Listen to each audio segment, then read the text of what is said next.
ഇത് കേരളധരണി ജഗത്തിലൊക്കെ പെരുത്ത തൂവൊളി പരത്തിടും സുവടി ഉലകിലെ ജനതതിയനുദിന മണവതി വിനുദികൾ പൊഴിച്ചിടും രമണി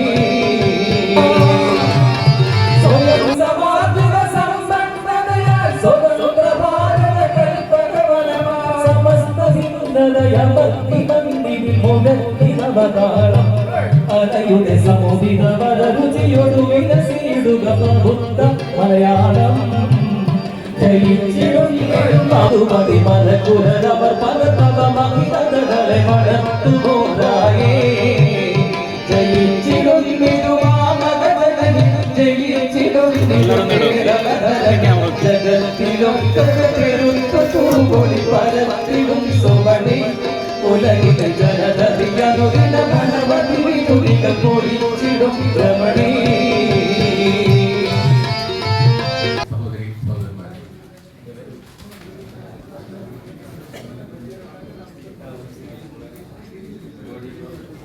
മണി മുഴങ്ങിക്കഴിഞ്ഞു. മണിയടിച്ചാൽ വണ്ടിയിൽ വേണ്ടത്ര ആളുകളോ സാധനങ്ങളോ ഉണ്ടോ എന്ന് ആരും ശ്രദ്ധിക്കാറില്ല. ഇത്രയും പറഞ്ഞുകൊണ്ട് മലയാളത്തിൻ്റെ മഹാകവി ഉബൈദ് മാഷ് തളങ്കര മുസ്ലിം ഹൈസ്കൂളിൽ ഒരു അറബി സെമിനാറിൽ പ്രസംഗിച്ചു കൊണ്ടിരിക്കെ അധ്യക്ഷന്റെ മടിയിലേക്ക് കുഴഞ്ഞ് വീഴുകയായിരുന്നു. ആ വേർപാടിന് 53 വർഷം കഴിഞ്ഞിരിക്കുകയാണ്. കഴിഞ്ഞുപോയ ഈ 53 വർഷക്കാലവും അദ്ദേഹത്തെയും അദ്ദേഹത്തിൻ്റെ ജീവിതത്തെയും അദ്ദേഹത്തിൻ്റെ കൃതികളെയും നാം പഠിച്ചുകൊണ്ടേയിരിക്കുകയാണ്. ഈ ഉബൈദ് എന്ന മഹാമനീഷ് അദ്ദേഹം കവി എന്ന നിലയിൽ, വിവർത്തകൻ എന്ന നിലയിൽ, സാമൂഹ്യ പരിഷ്കർത്താവ് എന്ന നിലയിൽ ഈ നാടിന് നൽകിയ സംഭാവനകൾ വലുതാണ്. നമുക്കറിയാം, 8ാം വയസ്സിൽ കന്നഡയിൽ വിദ്യാഭ്യാസം തുടങ്ങി പിന്നീട് വായിച്ചു പഠിച്ച് മലയാളത്തിനും അഭിമാനമായി മാറിയ ഉബൈദ് മാഷെ നാട് എന്നും കടപ്പാടോടെ ഓർത്തുകൊണ്ടേയിരിക്കുകയാണ്. മലയാള സാഹിത്യ ചരിത്രത്തിൽ മാപ്പിളപ്പാട്ടിനെ ഒഴിച്ചു നിർത്തിയാൽ അത് അപൂർണമാകുമെന്ന് പ്രഗത്ഭനായ ജി ശങ്കരക്കുറുപ്പിനെ കൊണ്ട് പറയിപ്പിച്ച ഉബൈദ് മാഷയുടെ ആ പ്രഭാഷണം നമ്മളെല്ലാവരും ഓർക്കുന്നുണ്ടാവും. കെസ് പാട്ട് പാടാൻ ക്ഷണം ലഭിച്ച് അവിടെ എത്തിയ ഉബൈദ് മാഷ് പ്രഭാഷണത്തിന് അവസരം ചോദിക്കുകയായിരുന്നു. അദ്ദേഹം അന്ന് നടത്തിയ 1947 കോഴിക്കോട് പരിഷത്ത് സമ്മേളനത്തിൽ അദ്ദേഹം നടത്തിയ പ്രഭാഷണം അത് വലിയ ചരിത്രമാണ്. മാപ്പിള സാഹിത്യത്തിന്, മാപ്പിള പാട്ടുകൾക്ക് അത് നേടിക്കൊടുത്ത അസ്തിത്വം അത് ചെറുതല്ല. അറബി മലയാള സാഹിത്യത്തെ, അറബി മലയാളത്തെ സമകാലികമാക്കിയ വലിയ ഒരു വ്യക്തിത്വമായിരുന്നു ഉബൈദ് മാഷ്. അത് നമുക്ക് ഏവർക്കും പ്രിയങ്കരനായ ശ്രീ ഫൈസൽ എളേക്കൽ അവர்களാണ്. നമുക്കറിയാം, അദ്ദേഹം കൂടുതൽ റിയാലിറ്റി ഷോ ജഡ്ജി എന്ന നിലയിൽ എല്ലാവർക്കും, കൊച്ചുകുട്ടികൾക്ക് പോലും സുപരിചിതനായ ഒരു വ്യക്തിത്വമാണ്. നിരവധി തവണ നമ്മൾ നടത്തിയ കാസർഗോഡ് സാഹിത്യവേദി നടത്തിയ ഒരുപാട് ഉബൈദ് അനുസ്മരണ ചടങ്ങുകളിലും മാപ്പിളപ്പാട്ട് സെമിനാറുകളിലും സാന്നിധ്യമായി കഴിഞ്ഞ കാലങ്ങളിൽ അദ്ദേഹം ഉണ്ടായിരുന്നു. അദ്ദേഹത്തിന് കാസർഗോഡ് നിന്നുള്ള ഒരു വിളി എന്ന് പറയുന്നത് അദ്ദേഹത്തിന് ഒരിക്കലും ഒഴിവാക്കാൻ സാധിക്കാത്തതാണ്. കാരണം എൻ്റെ പിതാവുമായി, മുഹമ്മദ് മാഷുമായി അദ്ദേഹത്തിന് ഉണ്ടായിട്ടുള്ള വ്യക്തിബന്ധം നേരിട്ട് അറിയുന്ന ഒരാൾ എന്ന നിലയിൽ ഈ ഒരു ചടങ്ങിൽ അദ്ദേഹത്തിന്റെ സാന്നിധ്യം ഏറെ വിലമതിക്കുന്നു. അദ്ദേഹത്തെ ഈ ഒരു ചടങ്ങിലേക്ക് ഹാർദവമായി സ്വാഗതം ചെയ്യുകയാണ്. അതുപോലെ ഇന്ന് പുസ്തകം ഏറ്റുവാങ്ങുകയും ഇന്നിവിടെ ഉബൈദ് അനുസ്മരണം നടത്തുകയും ചെയ്യുന്നത് ബഹുമാനീയനായ ഡോക്ടർ അസീസ് തരുവണ അവർകളാണ്.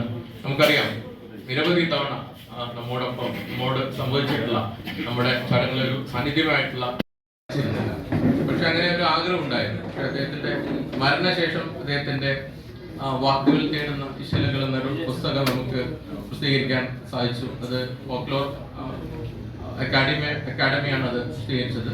അതുപോലെ അദ്ദേഹത്തിന്റെ ഇതടക്കമുള്ള നിരവധി പുസ്തകങ്ങൾ പ്രസിദ്ധീകരിക്കണമെന്ന് ആഗ്രഹമുണ്ട്.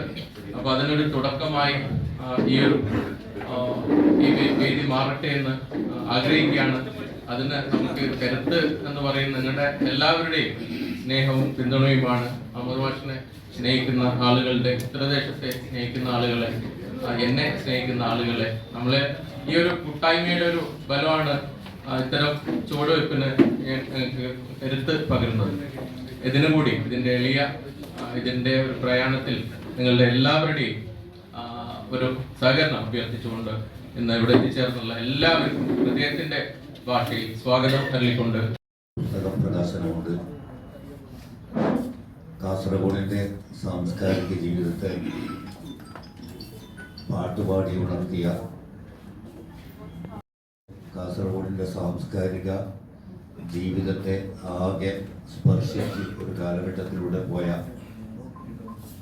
ഉത്തരദേശം എന്ന പ്രസിദ്ധീകരണം ഒരു പ്രസാധന രംഗത്തേക്ക് കൂടി കാലെടുത്ത് വെക്കുന്നു എന്നുള്ളതിൻ്റെ ഒരു തുടക്കം ഇവിടെ കുറിക്കുന്നു. ഈ 3 സംഭവങ്ങളും ഒന്നിച്ച് ഇവിടെ നടക്കുകയാണ്. നിങ്ങളൊക്കെ എൻ്റെ പ്രസംഗം കേൾക്കാനല്ല വന്നത് എന്ന് എനിക്കറിയാം. എനിക്ക് നിങ്ങളോട് ചെയ്യാവുന്ന ഏറ്റവും വലിയ നീതി എന്താണ് എന്ന് ചോദിച്ചാൽ, പിന്നെ ഫൈസൽ വന്നപ്പോൾ ഉബൈദ് മാഷിന്റെ കയ്യിൽ ഒരു കോപ്പി കൊടുത്തു. ഉബൈദ് മാഷ് അത് കേട്ടിട്ട് പറഞ്ഞ് കാലൻ പിന്നെ കായിക പണ്ഡിതനും ഒക്കെ ആയിരുന്ന ആളാണ്. അദ്ദേഹത്തോട് ഉബൈദ് മാഷെ സമാധാനിപ്പിക്കണമെന്ന് പറഞ്ഞിട്ട് ഉബൈദ് മാഷ് സമാധാനിച്ചില്ലായിരുന്നു. പിന്നെ അവസാനം അടുത്ത പിന്നെ പുതിയ ഗ്രാമഫോൺ റിക്കാർഡുകൾ വരുമ്പോഴത് തിരുത്താമെന്ന് പറഞ്ഞിട്ടുമാണ് അദ്ദേഹം അതിന് തയ്യാറായിരുന്നു. ആ ഗ്രാമഫോൺ റിക്കാർഡുകളിലേക്ക് പിന്നെ കണ്ണുകളായിട്ടും നീളൊരു നീണ്ടുമെന്നാണ് ഉള്ളത്. അത് കേട്ടു ഉണ്ടാക്കിയ ടെസ്റ്റ് BF അബ്ദുറഹ്മാൻ. BF അബ്ദുറഹ്മാന്റെ കുറ്റാണെന്ന് ഞാനത് പറയുന്നില്ല. ഒരുപാട് സ്ഥലത്ത് ഞാൻ ഇങ്ങനെ എഴുതി കണ്ടിട്ടുണ്ട്.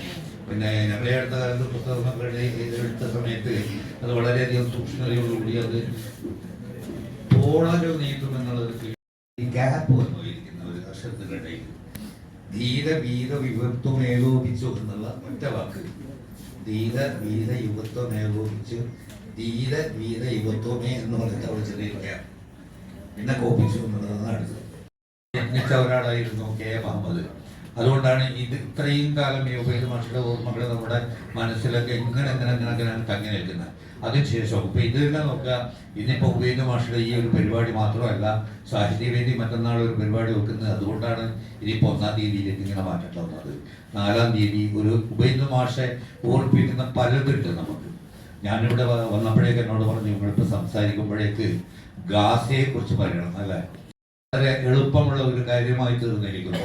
പണ്ടൊക്കെയാണെങ്കിൽ മനുഷ്യനെ തരംതിരിക്കണമെങ്കിൽ ഒരുപാട് വാക്കുകൾ നമുക്ക് വേണ്ടിവരും, ഒരുപാട് പ്രസംഗങ്ങൾ വേണ്ടിവരും, നല്ല മനുഷ്യരും ചീത്ത മനുഷ്യരും. ഇപ്പൊ വളരെ എളുപ്പമായിരിക്കുന്നു അത്. നിങ്ങൾ ഗാസയിൽ പിടയുന്ന കുഞ്ഞുങ്ങളുടെ കണ്ണുനീര് കണ്ട് നിങ്ങളുടെ മനസ്സ് എന്താണ് ഇങ്ങനെ പിടയുന്നുവോ എന്നുള്ളതാണ് ഒരു ഭാഗത്ത്. അല്ല നിങ്ങൾ അത് കണ്ട് ആഹ്ലാദിച്ച് നൃത്തമാടുന്നോ എന്നുള്ളതായിട്ട് മനുഷ്യനെ രണ്ടായിട്ടിരിക്കുന്ന ഒരു കാലഘട്ടത്തിലാണ് ഇപ്പോൾ നമ്മൾ ജീവിച്ചിരിക്കുന്നത്. ഈ കാലത്ത് ഉബൈദ് മാഷ് ഉണ്ടായിരുന്നെങ്കിൽ എന്ത് ചെയ്യുമായിരുന്നു എന്നുള്ളത് നമുക്കറിയാവുന്ന ഒരു കാര്യമാണ്. രണ്ടാമത്തെ ഒരു കാര്യം എന്ന് പറയുന്നത്, ഇപ്പൊ ഞാൻ പറഞ്ഞോളൂ, ഇപ്പോ ഉപേക്ഷാന് അന്നത്തെ മൊയ്തുൽ ഇസ്ലാം സ്കൂളിൻ്റെ ആ പുറത്തെ മുറിയിലിരുന്ന് ഇങ്ങനെ എഴുതുന്നത് എപ്പോഴും കാണും. പിന്നെ 30-ാം മൈലിലെ ആ പീടിക മാമുച്ചാന്റെ പീടികയാണ്.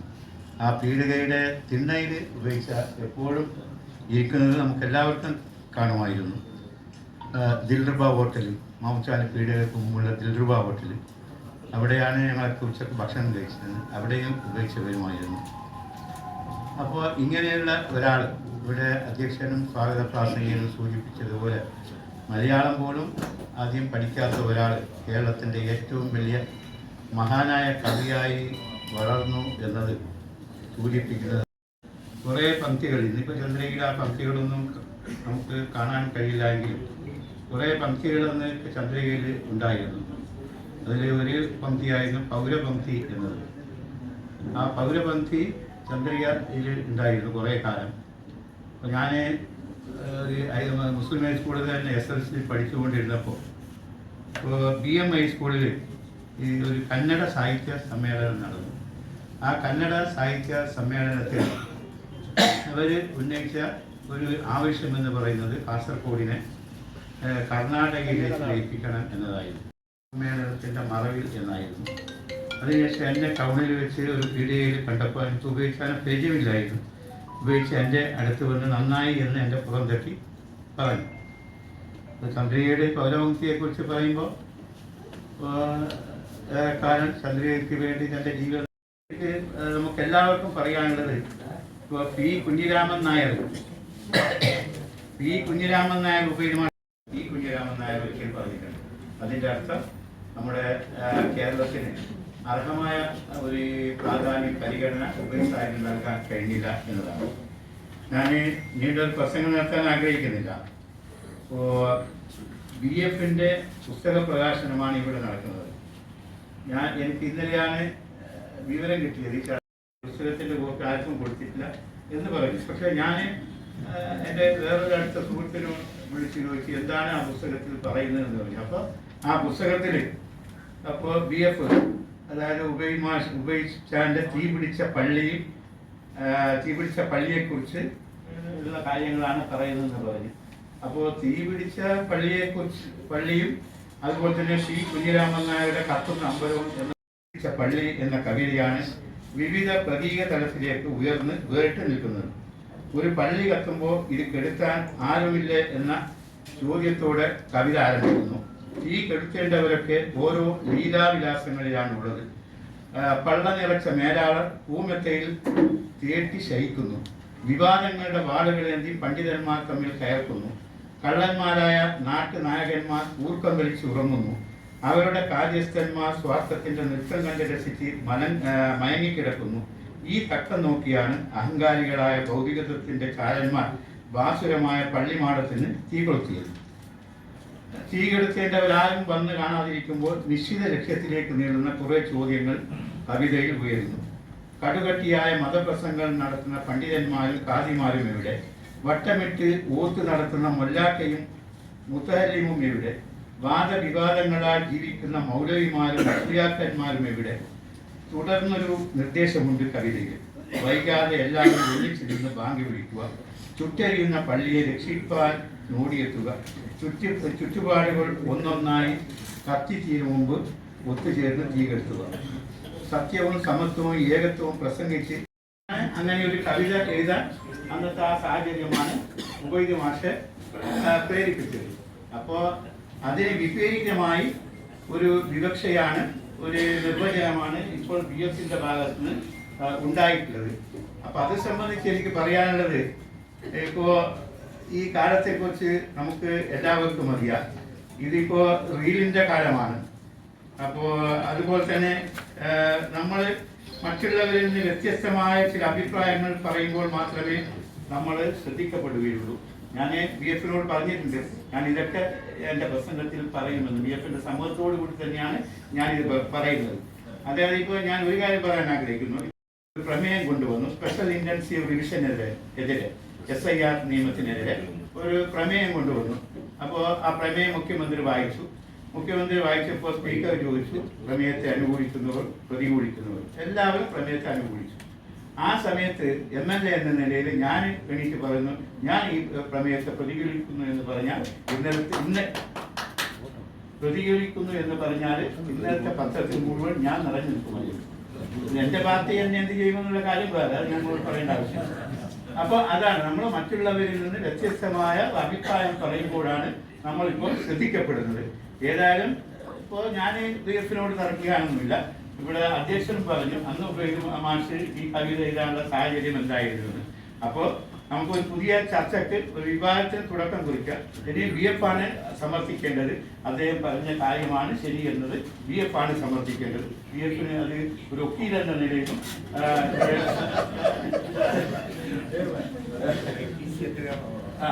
ഒക്കെ ബി എഫിന് അത് കഴിയുമെന്നുള്ള പ്രതീക്ഷയുണ്ട്. ഇനിയും ഇതുപോലെയുള്ള പുസ്തകങ്ങൾ എഴുതാൻ ബി എഫിന് സാധിക്കട്ടെ. അതുപോലെ തന്നെ ഷംനാൻ സാഹിബിന്റെ അസംബ്ലി പ്രസംഗങ്ങളെ കുറിച്ച് നമ്മുടെ അധ്യക്ഷൻ ഇവിടെ പറയുകയുണ്ടായി. ഞാൻ MLA ആയി അസംബ്ലിയിൽ പോയ ഉടനെ തന്നെ ഞാൻ ചെയ്തിട്ടുള്ള ഒരു കാര്യം അസംബ്ലിയുടെ ലൈബ്രറിയിൽ നിന്ന് ഷംനാൻ സാഹിബിന്റെ പ്രസംഗങ്ങൾ എടുക്കുകയുണ്ടായി. ആ പ്രസംഗം എനിക്ക് തോന്നുന്നു ബി എഫിന് ഒരു കോപ്പി നൽകിയത് ഞാനാണ് ചോദിച്ചത്. ലക്ഷത്തിന്റെ ആ പ്രസംഗങ്ങൾ മുഴുവനും ഇംഗ്ലീഷിലായിരുന്നു മുഴുവൻ പ്രസംഗങ്ങളും അസംബ്ലിയിൽ. അപ്പൊ ഏതായാലും ബി എഫിന് തീർച്ചയായും എന്തെങ്കിലും ഇപ്പൊ നമ്മുടെ ഉബൈദിന്റെ തീ പിടിച്ച പള്ളിയെ കുറിച്ച് ഇപ്പോ ഇബ്രാഹിം ബേബിന്റെ ഇവിടെ സൂചിപ്പിച്ച കാര്യങ്ങൾക്കൊക്കെ വിപരീതമായി എന്തെങ്കിലും ബി എഫ് പറഞ്ഞിട്ടുണ്ടെങ്കിൽ തീർച്ചയായും ബി എഫിന് അത് ശരിയാണ് സമർത്ഥിക്കാൻ സാധിക്കട്ടെ എന്ന് ഞാൻ ഈ അവസരത്തിൽ ആശംസിക്കുവാൻ ആഗ്രഹിക്കുന്നു. അതുപോലെ തന്നെ ഈ പാടിയിട്ടുണ്ട്. അതുപോലെ തന്നെ കട്ട് തിന്ന് പണക്കുമ്പ വീഴ്ത്തൊരു ലാളനെങ്ങു പോയി കാട്ടിയിട്ട് ഉറങ്ങാനോ ദേവസ്വം മാളികത്തിന്, അങ്ങനെ ഒരുപാട് കവിതകൾ പി കുഞ്ഞിരാമൻ നായർ രചിച്ചിട്ടുണ്ട്. അപ്പോൾ പി കുഞ്ഞിരാമൻ നായരുടെ കവിതയെ കുറിച്ച് ബി എഫിന്റെ ഭാഗത്തു നിന്ന് ഒരു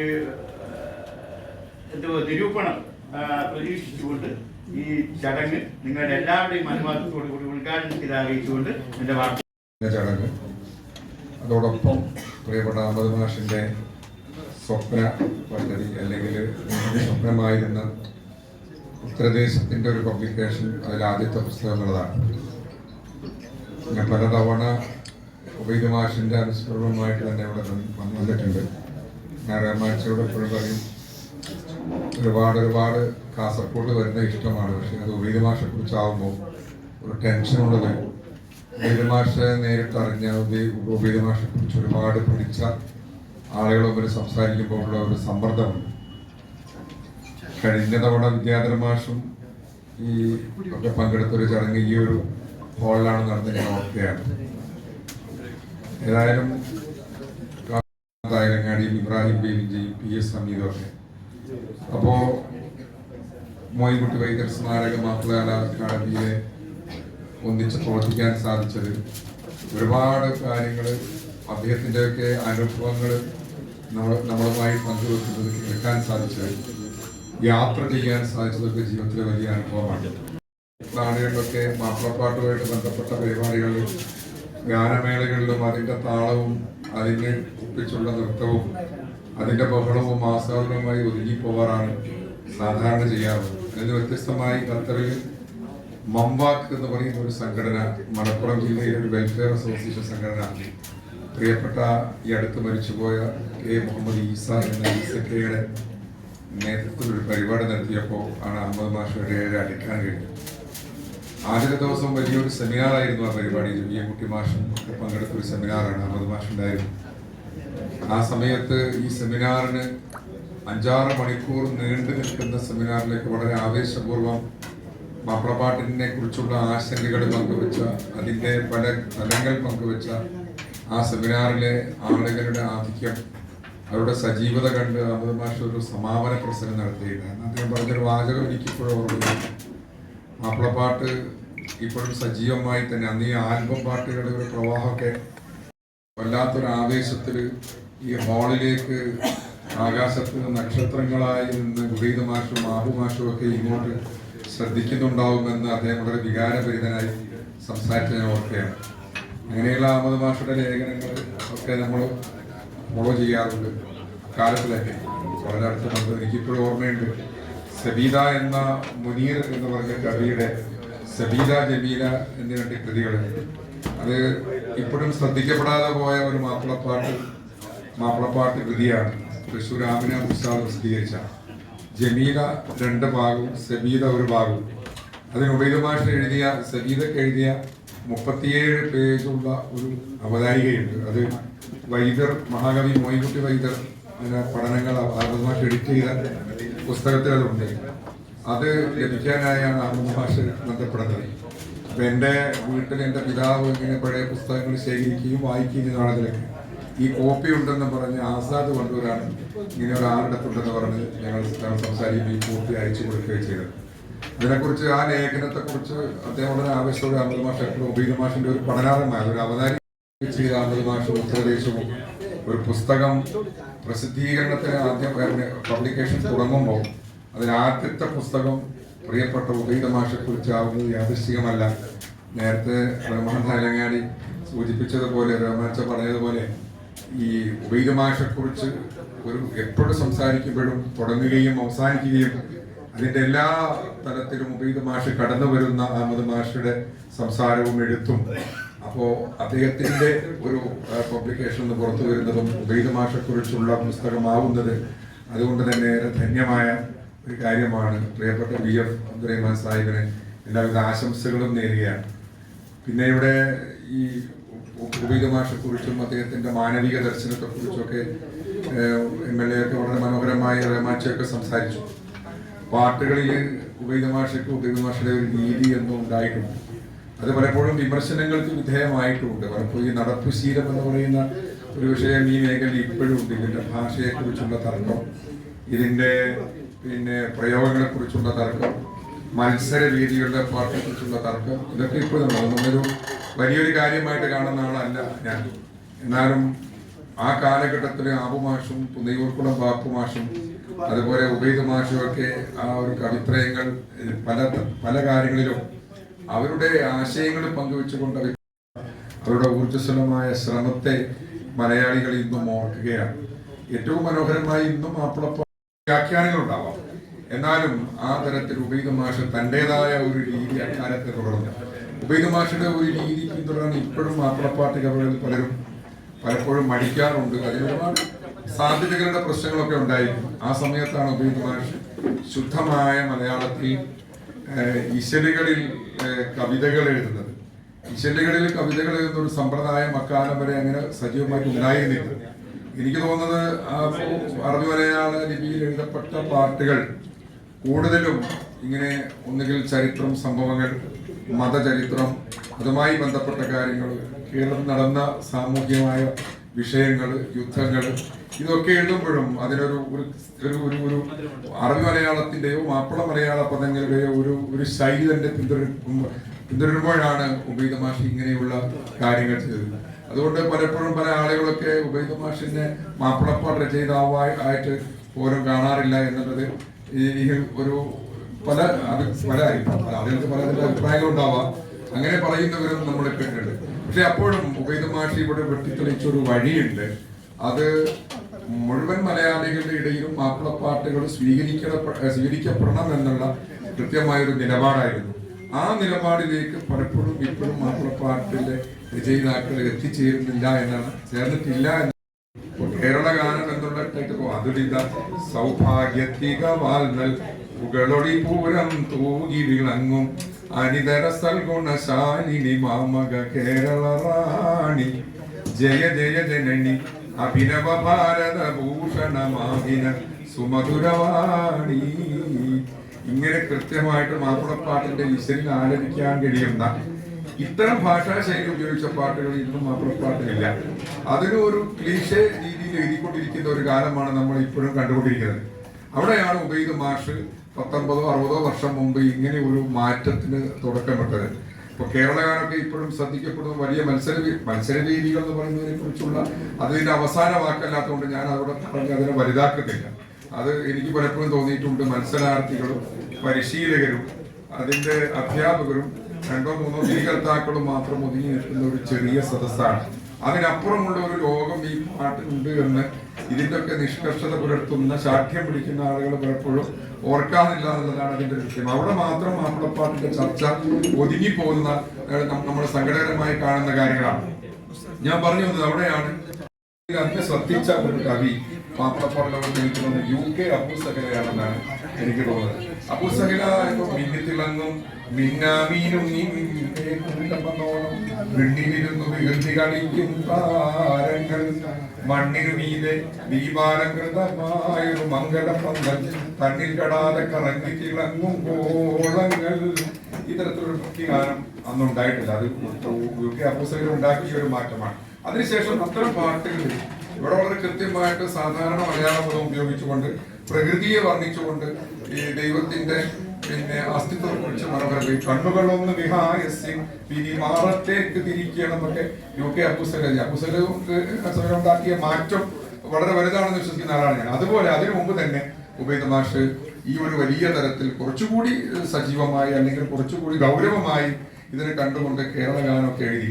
അതിലിപ്പോ ഈ പുസ്തകത്തിൽ പറയപ്പെടുന്ന മാനവിക ആദർശം, മാനുഷിക മൂല്യങ്ങളൊക്കെ എത്ര മനോഹരമായിട്ടാണ് ഈ ഒരു വരിയെടുത്ത് അദ്ദേഹത്തിന് അത് പാടി. അപ്പോൾ മുഹിബിനൂർ എന്ന മനോഹരമായ ഇസയിൽ പാടാൻ കഴിയുന്നു എന്നുള്ളതാണ് ഏറ്റവും. ഇങ്ങനെയുള്ള ഒരു ആലാപന സമ്പ്രദായത്തെ മാപ്പിളപ്പാട്ട് ഇങ്ങനെ ആലാപനത്തിന്റെ സൗന്ദര്യമാണ് അതിന് ഏറ്റവും പ്രധാനമെന്ന് ഉബൈദ് മാഷ് വിചാരിച്ചിരുന്നു. അതുകൊണ്ടാണ് അദ്ദേഹം ഈ സാധാരണ പാട്ടുകാർ വിളിക്കുന്ന ഈ കടിക്കുക എന്നുള്ളത്, അല്ലെങ്കിൽ എവിടെയും ഒരു അസ്വാസ്ഥ്യം ഉണ്ടാക്കാത്തത്തിൽ പാടാൻ. ഇപ്പോ ജയിച്ചിടുന്നിതു മാമക ജനനി പഴയ ശൈലി പാടുകയാണെങ്കിൽ ജയിച്ചിടുന്നിതു മാമക ജനനി ജയിച്ചിടുന്നിതു കേരള ധരണി ജഗത്തിലൊക്കെ പെരുത്ത തൂവളി പരത്തിടും സുമണി ഉലകിലെ ജനതതി അനുദിന മനവധി വിനോദികൾ പൊഴിച്ചിടും രമണി.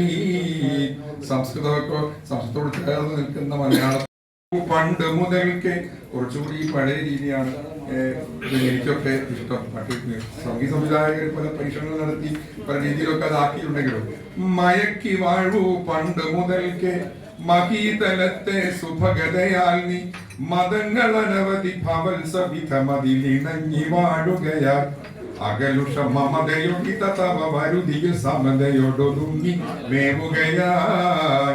ഈ വരി പാടിക്കൊണ്ട് മാനുഷിക മൂല്യങ്ങളേക്ക് ഉപയോഗിച്ച് ഈ മഴയ്ക്ക് വാഴുമ്പോൾ പണ്ട് മുതലൊക്കെ മഹീതലത്തെ സുഭഗതയാൽ ഇന്നത്തെ കേരളത്തോട് സംസാരിക്കുകയാണ് ചെയ്യുന്നത്.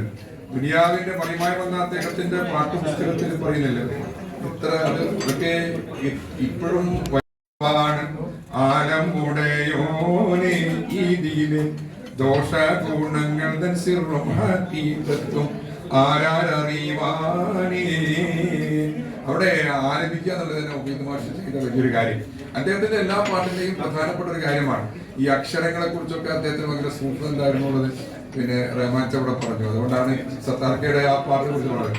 ഞാൻ അപ്പൊ ആലോചിച്ചൊരു കാര്യമുണ്ട്. എത്രയും സ്വന്തമില്ലാരും കനിവ് സ്വത്തതും മക്കൾ കഴിവ് ഇല്ല കക്ഷി ഞാന്.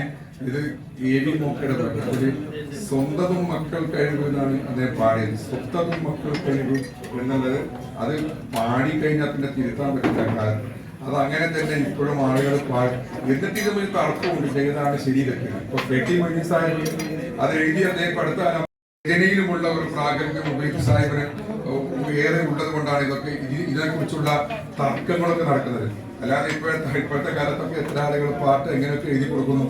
ഇപ്പൊ അങ്ങനെയുള്ള ഒരുപാട് പാട്ടുകൾ, ഞാൻ ഉദാഹരണമൊക്കെ പറഞ്ഞാൽ അദ്ദേഹത്തിന് ഒരുപാട് ശത്രുക്കളുള്ളതാണ്. കവികളൊക്കെ വേറൊന്നും ചെയ്തില്ലെങ്കിൽ ആളുകൾ റെക്കോർഡ് ചെയ്ത് കൃത്യമായിട്ട് അവർക്ക് എത്തിച്ചു കൊടുക്കും. അക്കാര്യത്തിൽ നമ്മളോട് മുമ്പിലാണ് എനിക്കറിയാം. അത് നിത്യവും ആ ദേഹം മുത്തും തന്നെ എന്നെയും കഴുകി തെഴുപ്പിച്ചേ. ഞാൻ കേട്ട ഏറ്റവും മനോഹരമായ ഒരു പ്രവാചക പ്രകീർത്തന ഗാനം അതാണ്, അല്ലെങ്കിൽ പ്രണയഗാനം അതാണ്. അതിലൊരു വരിയുണ്ട്. ഒരു മണൽ തരിയായി മക്ക തന്നിൽ അന്നു കഴിഞ്ഞെങ്കിൽ എത്ര ഭേദം ആ പാദസ്പർശത്തിൻ ജന്മങ്ങളുടെ സായുജ്യം നോക്കി തുടങ്ങിയേനെ ഞാൻ.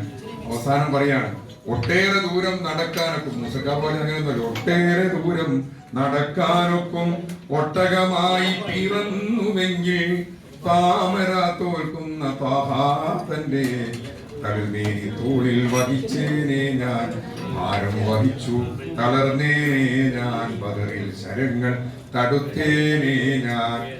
ഇത് 14 നൂറ്റാണ്ട് പിൻപത്തിന് പാലിൽ ഞാൻ പാപി പിറന്നു വീണു. പുണ്യ റസൂലിന്റെ പദപങ്കജം പതിയാത്ത മണ്ണിൽ പിറന്നു വീണു.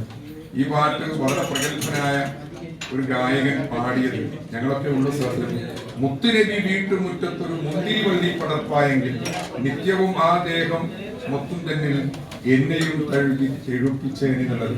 തഴുപ്പിച്ചേനെന്ന് പാടിയപ്പോ ഞാൻ പറഞ്ഞു ഇങ്ങനെ കുറിച്ച് ആലോചിക്കുന്നതും അങ്ങനെ ചർച്ച ചെയ്യുന്നത്. അതിൽ ഞാൻ അവസാനിപ്പിക്കുകയാണ് കാര്യം. ഇവിടെ പ്രിയപ്പെട്ട BFന്റെ പുസ്തകം ആ തലത്തിലുള്ള ദർശനം വെറും ഭക്തിഗാനങ്ങൾ അല്ലെങ്കിൽ പ്രകീർത്തന ഗാനങ്ങൾ, മധുരഗാനങ്ങൾ, കല്യാണപ്പാട്ടുകൾ ഇതിലൊക്കെ ഒതുങ്ങിയിരുന്ന മാപ്പിളപ്പാട്ടിന്റെ ഈ ഒരു വലിയ സംസ്കൃതിയെ, ഈ ഒരു മറ്റൊരു ഞാൻ നേരത്തെ MLA സൂചിപ്പിച്ച ഇന്നിന്റെ താക്കീത് പോലെയുള്ള പാട്ടുകൾ മനുഷ്യരോട് സംസാരിക്കുന്ന, എപ്പോഴും അധികാരികളോട് ആവേശത്തിൽ കാര്യമായ കൃത്യങ്ങൾ പറയുന്ന തരത്തിൽ, അല്ലെങ്കിൽ സാധാരണക്കാരന്റെ വിഷയങ്ങളെ ആരെയും ഭയപ്പെടാതെ പറയുന്ന തരത്തിൽ പാട്ട് എഴുതുമ്പോൾ എനിക്കിപ്പോഴും തോന്നുന്നില്ല മുന്നോട്ട് കുതിക്കുന്ന നവത്വത്തിൻ പ്രവാഹത്തെ, മുന്നോട്ട് കുതിക്കുന്ന നവത്വത്തിൻ പ്രവാഹത്തെ പിന്നോക്കം തിരിക്കുവാൻ നോക്കല്ല. ഈ പാട്ടൊന്നും ഇപ്പോഴും എഴുതാൻ ഇന്ന് ഉബൈദ് മാഷ് അക്കാലത്ത് ഈ പാട്ടുകളൊക്കെ ജനങ്ങളുടെ മുമ്പിൽ അവതരിക്കുന്നത് പരസ്പരം സുഖിപ്പിച്ച് സംസാരിച്ച് കാലം കഴിക്കുന്ന നമ്മൾ ആരും ആരെയും വിമർശിക്കാതെ രക്ഷപ്പെടുന്ന ഒരു കാലത്ത് നമ്മൾ ചെയ്യുന്നത്. പാട്ടിനെ കുറിച്ച് പോലും എഴുത്തിനെ കുറിച്ചൊന്നും എപ്പോഴും എല്ലാവരും പറയാറുണ്ട്. ഈ ഒരു TP ശാസ്ത്രമംഗലം അപ്പുറപ്പാട്ട് ഡോക്ടർ അസീസ് തരവണക്കൊക്കെ നന്നായിട്ട് ചെയ്യാൻ പറ്റിയ കാര്യമാണ് അത്. ആരോഗ്യം എത്രത്തോളം അത് മുന്നോട്ട് കൊണ്ടുപോകാൻ സാധിക്കും. ആരോഗ്യം ചോദിച്ചത് ഞാൻ ഇപ്പോഴുള്ള ആരോഗ്യത്തെ കുറിച്ചല്ല, അത് എഴുതി കഴിഞ്ഞാലുള്ള ആരോഗ്യ വിഷയങ്ങളെ കുറിച്ചാണ്. കാരണം മാപ്പിളപ്പാട്ടിന്റെ ലോകമൊക്കെ ഇതിനെ കാണുന്നത് ഞങ്ങളൊക്കെ എപ്പോഴും നേരിട്ട് അനുഭവിക്കുന്ന ആളുകളാണ്. വിമർശിക്കുന്നത് പോലും ഉൾക്കൊള്ളാൻ പറ്റാത്ത രീതിയിലുള്ള ഒരു സമൂഹമായി മാറുകയാണ്. അപ്പോ ഇന്ന് ഉള്ള പാട്ടുകൾ ഇങ്ങനെ ഇപ്പോ മാപ്പിളപ്പാട്ടിൽ അങ്ങനെ ഒരു TP ശാസ്ത്രമൊക്കെ ഉണ്ടാവേണ്ടത്, അല്ലെങ്കിൽ ഇവിടെ ഒരുപാട് പങ്ക്തികളെ കുറിച്ചൊക്കെ നെല്ലിക്കുന്നതോടെ പറഞ്ഞല്ലോ. അത്തരം പങ്ക്തികൾ ഉണ്ടായിരുന്നെങ്കിൽ എന്ന് നമ്മൾ ആശു പോകുന്നത് ഉബൈദ് മാഷിന്റെ ഒക്കെ ഈ പാട്ടിന്റെ മേഖലയിലുള്ള അവരുടെ സംഭാവനകളെ കുറിച്ച് ആലോചിക്കുമ്പോഴാണ് ഇത്തരം ഒരു ചിന്ത നമ്മുടെ മനസ്സിലുള്ളത്. എത്രയോ പാട്ടുകൾ ഇപ്പോ ഒന്നുമേഹത്തല്ല മുഴുതും മാറും വെളുപ്പിൽ വെളുപ്പോ കറുപ്പിൽ കറുപ്പോ സ്ഥിരമല്ല തനതൊറ്റ നോട്ടത്തിൽ കാൺമതു സത്യമിന്നെങ്ങനെ ഓർക്കുന്നു തെളിവിൽ തഞ്ചും കുളത്തിങ്കൽ ചേറുണ്ട് ചേറ്റിലോ താമര പൊങ്ങുന്നു. ഇതൊക്കെ ആ തരത്തിൽ ശരിക്കും തോന്നുന്നത് മാപ്പിളപ്പാട്ടിന്റെ ഈ ഗാനമേള നമ്മൾ ആലോചിക്കേണ്ടത്. പലപ്പോഴും ഈ പാട്ടുകളുടെ ഒരു പ്രശ്നം, ഞാൻ പറഞ്ഞ ഉബൈദ് മാഷ് ആ കാലത്തോട് സംസാരിക്കാൻ ചെയ്തത്, കാലത്തോടാണ് പാട്ടുകൾ സംസാരിച്ചത്. അങ്ങനെയുള്ള പാട്ടുകൾ മാത്രമാണ് നിലനിന്നത് എന്നുള്ളതാണ് നമ്മൾ ചരിത്രം പറഞ്ഞുകൊണ്ടിരിക്കുന്നത്. ഇപ്പോഴും ബദറിന്റെ ചരിത്രം പറഞ്ഞുകൊണ്ട് നമ്മൾ ബദറിനെ കുറിച്ച് ഇപ്പോഴും അബൂജാഹിലിനെ കുറിച്ചും അല്ലെങ്കിൽ ഖുറൈശികളെ കുറിച്ചും ഒക്കെ ആ യുദ്ധരംഗത്ത് വിശദീകരിക്കുമ്പോൾ ഈ അടുത്ത കാലത്ത് ഉള്ള ഒരു എഴുതപ്പെട്ട പാട്ടെന്ന് പറയാം, യഥാർത്ഥ സൂഫി ഗാനമാണോ അല്ലേ എന്നുള്ളതൊക്കെ നമുക്ക് വേറെ ചർച്ചയാണ്. അതിൽ ചില വരികളൊക്കെ ഉണ്ട്. ഞാൻ ഈ അടുത്ത കാലത്ത് ഒരു പാട്ടുണ്ട്, ഇപ്പം കാണുന്ന ലോകത്തിൻ കണ്ണീർ തുടക്കാതെ കാണാത്ത ലോകത്ത് സ്വർഗമുണ്ടോ. എനിക്ക് ആ വരി വല്ലാതെ നമ്മൾ അത്ഭുതപ്പെട്ടു. കാണുന്ന ലോകത്തിൻ കണ്ണീർ തുടക്കാതെ കാണാത്ത ലോകത്ത് സ്വർഗമുണ്ടോ. എത്ര മനോഹരമായിട്ടാണ് രണ്ട് വരിയിൽ ഈ കവി കാര്യം പറഞ്ഞത്. ബദരീസത്തെ കുറിച്ച് ഒരാവശ്യം, ആ ബദർ നീന്തിയിട്ട് അക്കരക്ക് കടക്കണം, ബദർ നിന്റെ സദറിലാദ്യം. ഇപ്പൊ ബദർ എവിടെയാണ് നടക്കേണ്ടത്? ബദറിനെ കുറിച്ച് നമ്മൾ പാടിക്കൊണ്ട് അല്ലെങ്കിൽ അങ്ങനെ പിന്നെ വെട്ടണം. നിന്റെ മനസ്സില് നിന്റെ ശരീരത്തില് ഈ അബൂജാഹിലാണ് കിബറ്, അതിനെ എങ്ങനെയാണ് ശരിയാക്കുന്നത് ആലോചിക്കുന്നത് വേണ്ടുന്ന തരത്തിലേക്ക് പാട്ടുകൾ പരിഷ്കരിച്ചു വരുന്ന കാലഘട്ടത്തിൽ ഇതിനൊക്കെ സ്വീകാര്യതയുണ്ട്, സമാന്തരമായുണ്ട്. ആ കാലഘട്ടത്തിൽ ഉബൈദ് മാഷിന്റെ സൂഫി തരത്തിൽ എഴുതപ്പെട്ട ഇന്ത്യന്റെ താക്കീത് പോലെയുള്ള അല്ലെങ്കിൽ ദുനിയാവിന്റെ മറിമായം പോലെയുള്ള പാട്ടുകള് ശ്രദ്ധിക്കപ്പെടണം. അതിനുള്ള ആധുനിക കാലത്തുള്ള സംവിധാനങ്ങളിൽ നമ്മൾ ശ്രദ്ധിക്കേണ്ടതുണ്ട് എന്ന് സൂചിപ്പിച്ചുകൊണ്ട് ഈ ഉബൈദ് മാഷിന്റെ പാട്ടുകളൊക്കെ ഇപ്പൊ ഞാൻ തന്നെ ഇവിടെ VF അബ്ദുറഹിമാൻ സാഹിബിന് എല്ലാവിധ ആശംസകളും നേരുന്നു. ഈ പുസ്തകം പ്രസിദ്ധീകരിച്ച ഉത്തരദേശത്തിന് ഈ മേഖലയിൽ തന്നെ ഒരുപാട് പുസ്തകങ്ങൾ പ്രസിദ്ധീകരിക്കാനും മലയാള സാഹിത്യത്തിന് മുതൽക്കൂട്ടാവുന്ന നിരവധി ഗ്രന്ഥങ്ങൾ പലരെ കൊണ്ട് പല പ്രഗത്ഭരായ ആളുകളെ കൊണ്ട് എഴുതി പുസ്തകം സാധിക്കട്ടെ എന്ന് ആശംസിച്ചുകൊണ്ട് പ്രാർത്ഥിച്ചുകൊണ്ട് ഞാൻ അവസാനം. വർഷങ്ങളിലെ ലക്കങ്ങളിലൂടെ ഒന്ന് കടന്നുപോയപ്പോ അതിൽ ധാരാളം കവിതകൾ ഉബൈദ് സാഹിബിന്റെ എനിക്ക് കാണാൻ പറ്റിയിട്ടുണ്ട്. അത് മാത്രമല്ല, അതിന്റെ അടുത്ത വർഷങ്ങളിലും ആ കാലത്ത് ചന്ദ്രിക ആഴ്ച പതിപ്പിൽ ഏറ്റവും കൂടുതൽ എഴുതിയിട്ടുള്ളത് ഒന്ന് T ഉബൈദ് സാഹിബാണ്, മറ്റൊന്ന് പുന്നയൂർകുളം ബാപ്പുവാണ്. ഇങ്ങനെയുള്ള 2-3 കവികളെ ആവർത്തിച്ച് കാണുവാൻ സാധിച്ചിരുന്നു. ഞാൻ അവിടെ അന്വേഷിച്ചിരുന്നത് ഈ ഒരു വിഷയമല്ല, പോയ അല്ലെങ്കിൽ MK അത്തോളി, വെറും CH, ഇങ്ങനെ പല പേരുകളിൽ അദ്ദേഹം എഴുതിയതായി കണ്ടു. ഞാനത് യാദർശികമായി ഞങ്ങളുടെ കോളേജിലെ ലൈബ്രറിയിലേക്ക് മരണപ്പെട്ട ഒരു വ്യക്തിയുടെ പേരിൽ അദ്ദേഹത്തിന്റെ പുസ്തകങ്ങൾ കോളേജിന് കൈമാറിയപ്പോ അതിന്റെ കൂടെ ബൈൻഡ് ചെയ്ത ചന്ദ്രികയുടെ ഈ കോപ്പികൾ ഉണ്ടായിരുന്നു. അതിലാണ് ഞാൻ ഈ കാര്യങ്ങളൊക്കെ കണ്ടത്. ഞാൻ അത് പ്രത്യേകം പറയാനുള്ള ഒരു കാരണം, ചന്ദ്രികയിലെ വലിയ പരിമിതി, റഹ്മാൻകാട് വർക്ക് ചെയ്ത ആളാണ്. ഇപ്പൊ അവിടെ പോയാൽ ആർക്കൈവ് ഇല്ല എന്നതാണ്. പൂർണ്ണമായ ആർക്കൈവ് ഇല്ല. പത്രം, അതിന്റെ ആദ്യകാലത്തെ പത്രങ്ങൾ മുഴുവനും മുമ്പ് വലിയൊരു റൂം നിറയെ സൂക്ഷിച്ചിരുന്നു.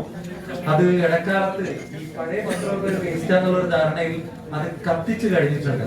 അപ്പൊ ആർക്കൈവ് ചന്ദ്രികയിൽ നമുക്ക് പൂർണ്ണമായി ലഭ്യമല്ല. അതേസമയം കാലിക്കറ്റ് യൂണിവേഴ്സിറ്റി ബഷീർ ചെയറിലും ഇങ്ങനെ ഫറൂഖ് കോളേജ് ലൈബ്രറിയിലും ചെയറില് ഇങ്ങനെ പലയിടത്തായി ചന്ദ്രികയുടെ മുൻ ലക്കങ്ങളുണ്ട്.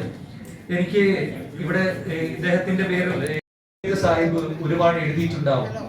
അങ്ങനെയാണെങ്കിൽ അത് മുഴുവൻ ശേഖരിക്കുകയും ഇപ്പൊ EMSന്റെ ഒക്കെ 120 വോള്യമായിട്ട് കളക്ട് ചെയ്യപ്പെട്ടിട്ടുണ്ട് സമ്പൂർണ്ണ സമാഹാരം. ആ അവിധം തന്നെ നമുക്ക് എന്ത് ചെയ്യാൻ പറ്റും? ഉബൈദ് സാഹിബിന്റെ മുഴുവൻ രചനകളും, അത് ലേഖനങ്ങളാവാം, എന്തുമാകാം, അവയൊക്കെ ശേഖരിക്കുവാനുള്ള ഒരു ശ്രമം ഈ ഒരു സ്മാരകത്തിന്റെ അദ്ദേഹത്തിന്റെ പേരിൽ വരുന്ന ഈ പഠന കേന്ദ്രത്തിന്റെ പേരിൽ നടത്താവുന്നതാണ്. അതൊരു പക്ഷേ ഏതെങ്കിലും ഒരു അറബി മലയാളം എന്നതൊക്കെ അവർക്ക് മറ്റെന്തോ ആയിരുന്നു, അവർക്കിത് അറിയില്ലായിരുന്നു. പലപ്പോഴും മുസ്ലിം സാഹിത്യ സംഭാവനകളെ കുറിച്ച് പറയുമ്പോൾ പലപ്പോഴും ചോദിക്കാറുണ്ട്, എന്തുണ്ട് 1900 മുമ്പ് അല്ലെങ്കിൽ 18ാം നൂറ്റാണ്ടിൽ 17ാം നൂറ്റാണ്ടിൽ അതിനപ്പുറത്തേക്ക് പോകുമ്പോൾ ഏതെങ്കിലും ഒരു മുസ്ലിം എഴുത്തുകാരൻ നമ്മുടെ സാഹിത്യത്തിൽ ഉണ്ടോ എന്ന് ചോദിക്കാറുണ്ട്. അതൊരു ശരിയായ ചോദ്യമാണ്. കാരണം മലയാളത്തിൽ അക്കാലത്ത് മുസ്ലിങ്ങൾ എഴുതിയിരുന്നില്ല. നമുക്ക് 20ാം നൂറ്റാണ്ടിന് മുമ്പ് മലയാള ഭാഷയിൽ, മലയാള അക്ഷരത്തിൽ, ഭാഷയിലല്ല അക്ഷരത്തിൽ, ഇന്നത്തെ എഴുത്തച്ഛൻ രൂപപ്പെടുത്തിയ അക്ഷരത്തിൽ എന്നൊക്കെ വേണമെങ്കിൽ പറയാം, എഴുതിയ ഒരു എഴുത്തുകാരനും നമുക്കില്ല. അതില്ലാത്തതിന് കാരണം അത്തരത്തിൽ അന്ന് മലയാളം ഒരു പൊതുഭാഷയായി രൂപപ്പെട്ടിരുന്നില്ല എന്നതാണ്. ക്രിസ്ത്യാനികളും ഇല്ല നമ്മുടെ എഴുത്തിന്റെ മണ്ഡലത്തിൽ. ഒരു 16ാം നൂറ്റാണ്ടിലോ 15ാം നൂറ്റാണ്ടിലോ എടുത്താൽ ഒരു ക്രിസ്ത്യാനിയെ നമുക്ക് കാണാൻ പറ്റില്ല, ഒരു ദളിതനെ കാണാൻ പറ്റില്ല, സ്ത്രീയെ കാണാൻ പറ്റില്ല. അതിന്റെ ഒരു കാരണം മലയാളം എന്നത് എല്ലാവരുടെയും ഒരു ഭാഷയായി ഒരു പൊതുമണ്ഡലം രൂപപ്പെട്ടിരുന്നില്ല. ക്രിസ്ത്യാനികൾ എഴുതിയിരുന്നത് സുറിയാനി മലയാളത്തിലുമായിരുന്നു. അതിന് കർസോനി എന്ന് പറയും, സീറോ മലബാറിക്ക എന്ന് പറയും. അതിൽ ധാരാളം ഗ്രന്ഥങ്ങൾ എഴുതപ്പെട്ടിട്ടുണ്ട്. ഇവിടുത്തെ നമ്പൂതിരിമാർ എഴുതിയിരുന്നത് സംസ്കൃതത്തിലായിരുന്നു പ്രധാനമായിട്ട്. മലയാളത്തിൽ എഴുതുന്ന കവികളെ ഒരു കവിയായി അംഗീകരിച്ചിരുന്നില്ല. അതുകൊണ്ട് നമുക്കൊരു അരക്കവിയുണ്ട് ചരിത്രത്തിൽ, പുനൻ നമ്പൂതിരി. അദ്ദേഹം അറിയപ്പെടുന്ന അരക്കവി എന്നാണ്, ഒരു പൂർണ്ണ കവിയായിട്ട് അംഗീകരിച്ചിരുന്നില്ല. മുസ്ലിങ്ങൾ എഴുതിയിരുന്നത് അറബിയിലും അറബി മലയാളത്തിലുമാണ്. അറബി മലയാളം എന്നത് വളരെ സമ്പന്നമായ ഒരു ഭാഷയാണ്. ഉബൈദ് സാഹിബിന്റെ പരിഷത്ത് സമ്മേളനത്തിൽ കോഴിക്കോട് വെച്ച് നടത്തിയ പ്രസംഗത്തിൽ അദ്ദേഹം പറയുന്നുണ്ട് 4000-ഓളം കൃതികൾ എങ്കിലും ഈ ഭാഷയിൽ ഈ ഒരു രൂപത്തിൽ ഉണ്ടായിട്ടുണ്ട് എന്ന്. ഹെർമൻ കുണ്ടത്ത് അദ്ദേഹത്തിന്റെ ഡിക്ഷണറിയുടെ ആമുഖത്തിൽ പറയുന്നത് 3000-ലേറെ പദങ്ങൾ അറബിയിൽ നിന്നും മലയാളത്തിലേക്ക് വന്നിട്ടുണ്ട് എന്ന് അദ്ദേഹം പറയുന്നുണ്ട്. പദങ്ങളെ കുറിച്ച് പറയുമ്പോൾ KK അബ്ദുൽ കരീമിന്റെ വളരെ പ്രസിദ്ധമായ ഒരു പ്രയോഗം, ഗവേഷകനായ KK അബ്ദുൽ കരീം മഹത്തായ മാപ്പിള സാഹിത്യ പാരമ്പര്യം എന്ന കൃതി എഴുതിയ CN അഹമ്മദും മൗലവിയും ഒത്ത് എഴുതിയ ആ ഗവേഷകൻ പറയുന്നുണ്ട് 6000-ലേറെ പദ്യഗ്രന്ഥങ്ങളും 2000-ലേറെ ഗദ്യഗ്രന്ഥങ്ങളും അറബി മലയാളത്തിലുണ്ട് എന്ന് അദ്ദേഹം പറയുന്നുണ്ട്. ഞാൻ ഇതിനെ കുറിച്ച് മുമ്പ് ഒരു 500-ഓളം അറബി മലയാള ടെക്സ്റ്റുകളുണ്ട്. അതിൽ നല്ലൊരു പങ്കും കയ്യെഴുത്ത് പ്രതികളാണ്. കാരണം 1864-ലോ മറ്റോ ആണ് തലശ്ശേരിയിൽ നിന്ന് ടീക്കോക്കിൽ കുഞ്ഞഹമ്മദ് ഹാജി എന്ന മനുഷ്യൻ അറബി മലയാളം അച്ചടിക്കാൻ ആരംഭിക്കുന്നത്. അതുകൊണ്ട് അതിനു മുമ്പുള്ള കൃതികൾ പലതും നമുക്ക് നഷ്ടപ്പെട്ടു പോയിട്ടുണ്ട്. ഇപ്പൊ കണ്ടുകിട്ടിയതിൽ വെച്ച് ഏറ്റവും പഴക്കമുള്ള കൃതിയായി നമ്മൾ പറയുന്നത് മൊഹീദ്ദീൻ മാലയാണ്. മൊഹീദ്ദീൻ മാല 1607-ലാണ് രചിക്കപ്പെടുന്നത്. അത് വെച്ച് മൊഹീദ്ദീൻ മാലയെ പഠന വിധേയമാക്കിയാൽ അതിന്റെ മലയാളം എന്നത് പരിപക്വമായ ഒരു മലയാളമാണ്. കാരണം അത് ഒന്നാമത്തെ ഒരു കൃതിയായിട്ട് നമുക്ക് തോന്നുന്നില്ല. അതിനു മുമ്പും ധാരാളം ടെക്സ്റ്റുകൾ ഉണ്ടായിട്ടുണ്ടാകാം. അതുകൊണ്ട് തന്നെ അതൊക്കെ നമുക്ക് നഷ്ടപ്പെട്ടു പോയി എന്നതാണ് ഒരു വസ്തുത. അത് കിട്ടിയിട്ടില്ല. അതുകൊണ്ട് ഏത് എന്നൊന്നും നമുക്ക് പറയാൻ പറ്റില്ല. മൊഹീദ്ദീൻ മാല വരുന്നു, അതിനുശേഷം വെള്ളാട്ടി മസാല എന്ന കൃതി വരുന്നു. അതിന് പിന്നെയും കുറച്ച് നൂറ്റാണ്ടുകൾ കഴിഞ്ഞിട്ടാണ് കുഞ്ഞായി മുസ്ലിയാരുടെ കപ്പപ്പാട്ടും അതേപോലെ തന്നെ നൂൽമധുവും ഒക്കെ വരുന്നത്. അപ്പൊ അതിന്റെ ഇടയിൽ ഒരു നീണ്ട ഗ്യാപ്പ് ഉണ്ട്. എനിക്ക് തോന്നുന്നത് ആ ഗ്യാപ്പ് എന്നത് നമുക്ക് നഷ്ടപ്പെട്ടു പോയതായിരിക്കാം.